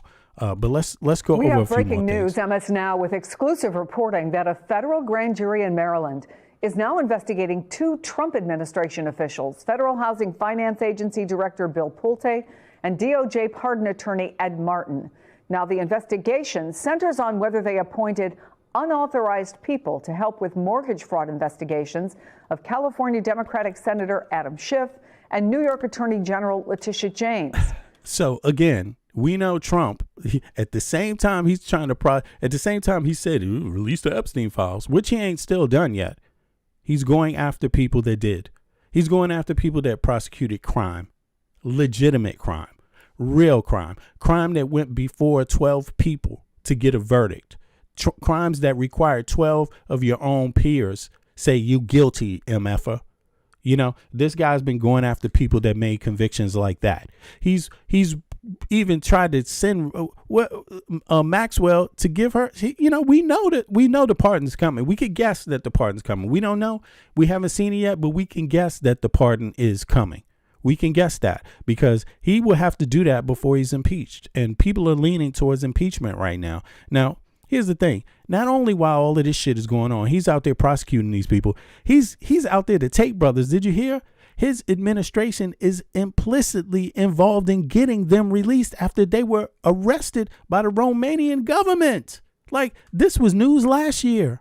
You see what I mean? So he's actively, there was a person involved in September 6th, the desecration and attack on the Capitol, right? That actually he pardoned them, and this person's gone out and molested sexually assaulted someone. Another person in ICE has gone out and molested, I believe, a 6-year-old girl. Am I confusing these two stories? Let me know, y'all, in the chat if I'm confusing these two stories. But these are very real stories. These are very real stories. So he's going after who? Who's he going after? Democratic Senator Adam Schiff and New York. The investigating director, Bill Pulte, two Trump administration officials, Federal Housing Finance Agency Director Bill Pulte and DOJ pardon attorney Ed Martin.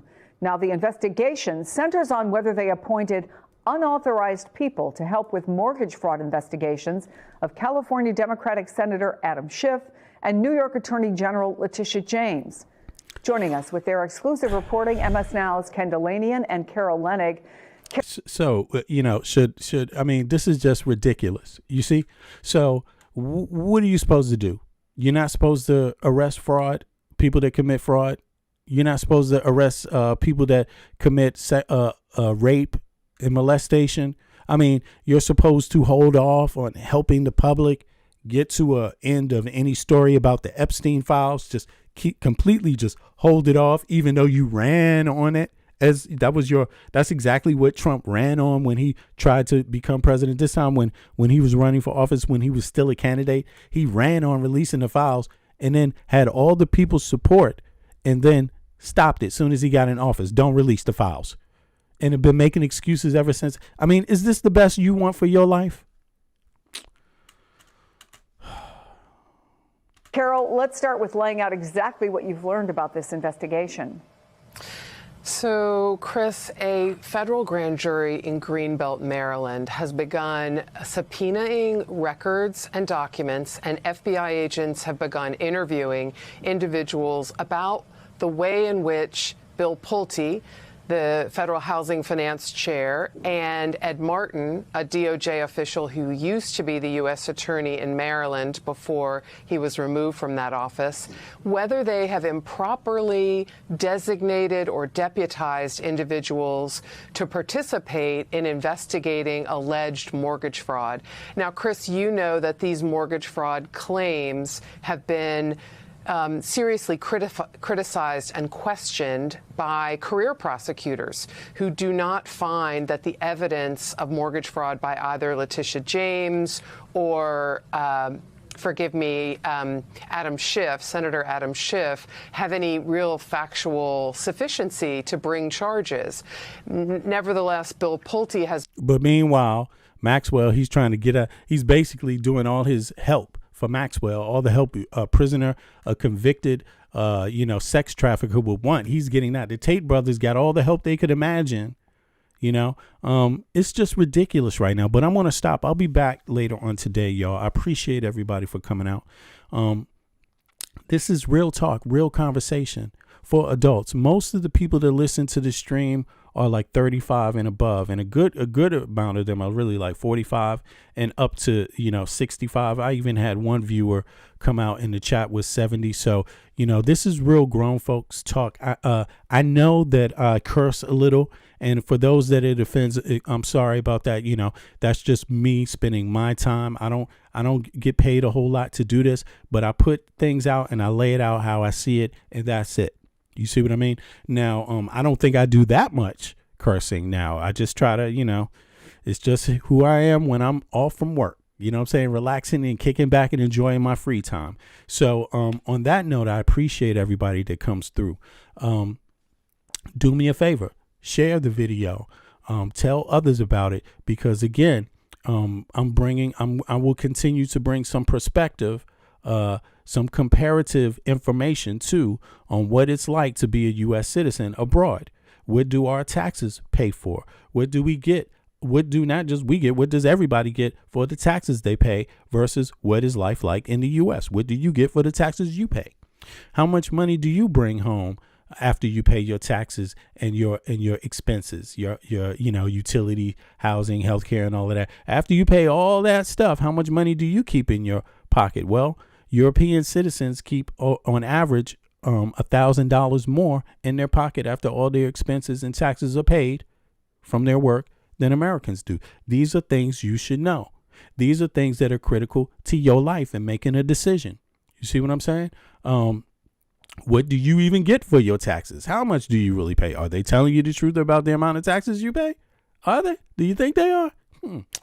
I don't think they are, and I don't think CNN and Fox News is doing it. I don't think they're doing it at all. I think that's been very corporate, very, very corporate, greedy.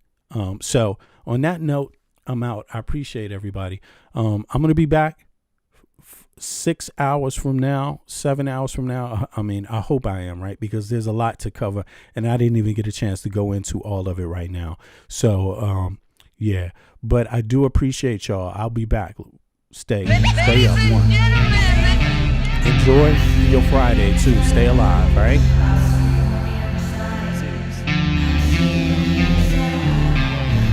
Release the Epstein files. Peace, y'all.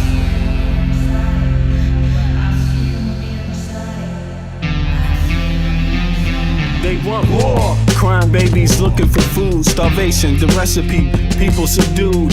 When the people you trust got it in for you. Deceit is the word of the day and every clue. Don't let it go. It's from the days of old. Time is up, but some still do not know. Can I make up my mind? Is it worth the dime? Do I have to take a minute just to make it mine? Life's never fair, but don't listen to the TV. Go out and take a listen to the streets with the people in the slums and the homeless bums with degrees and degrees sitting under a tree.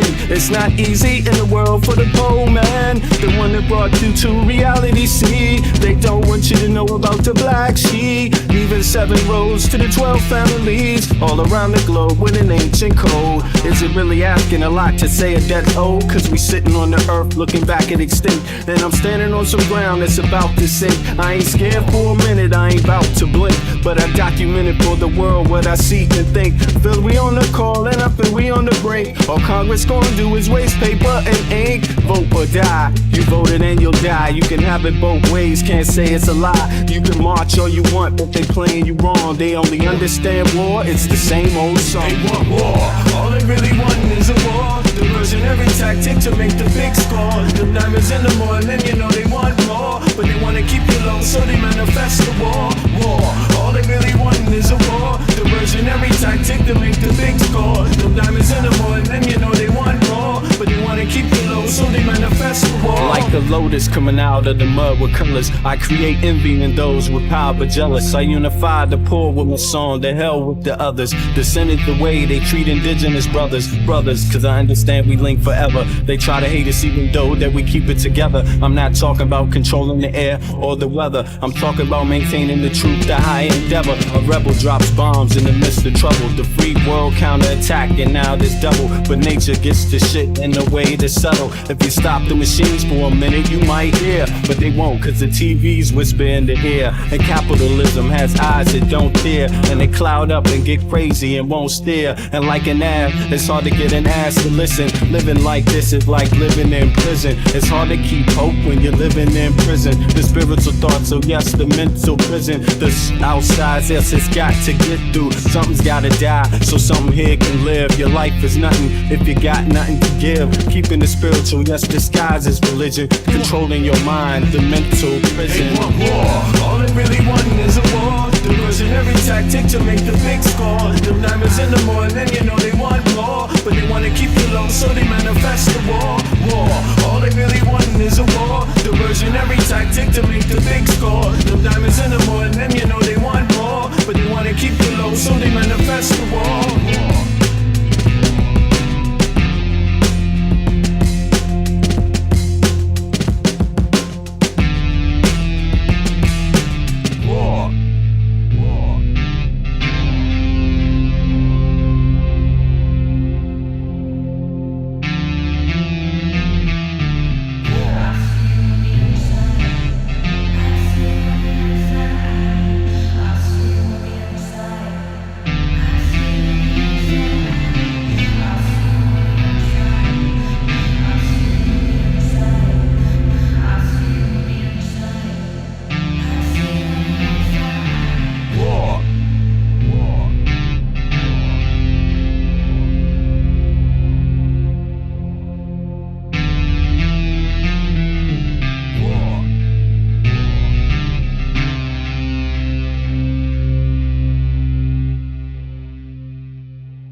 bussin', but I just back away real cool, no fussin'. I'd rather go kicking in the streets with the bums and use the knowledge to collect what? Some funds, open a non-profit and build a damn school. And this is the story of how a great king rules. There's many that claim to know the local demographic, but don't have the nerve to tell you the truth. It's tragic, but I do, so sit back and let me spit this shit to you. You feel better when I spit this shit to you. Despite the system trying to clamp down on the people will learn how to stand up to evil. Not evil that's across the globe, that's too far, but evil lies in their own backyard. And fighting, it's not an option, they can't win. The government, it's not supposed to represent sin, but then again they do, and that's a problem. So let's go down and figure out how to solve them. It's not fun being a rapper that can't speak, but we do, yes, and plus we make fat beats. Yo, we smoke weed, break up trees. Listen, bringing fat beats, that is our mission. You wanted to see us, homeboy, shut up and listen. Thelonious and Big Bennett, brother, check the vision. Mentalities of different realities. Enter the Star Trek room when you hear the boom. I be the Walkman with the super bass. Automatic stop, yes, stereo cassette player. With the delayer, freaky lyrical sprayer. Extraterrestrial rhyme sayer. I be the poetical VIC/master of the ceremony. Tenderoni, won't you come step with me? I'm on a historical journey, kinda like Sigourney. Employ me to represent the attorney that represents my niggas, go figure. Here's the card, they call me Uncle Vigor. Niggas love your blunts, down your liquors. I'll be the parallel to the fiction. You're fixated on this brother's nature.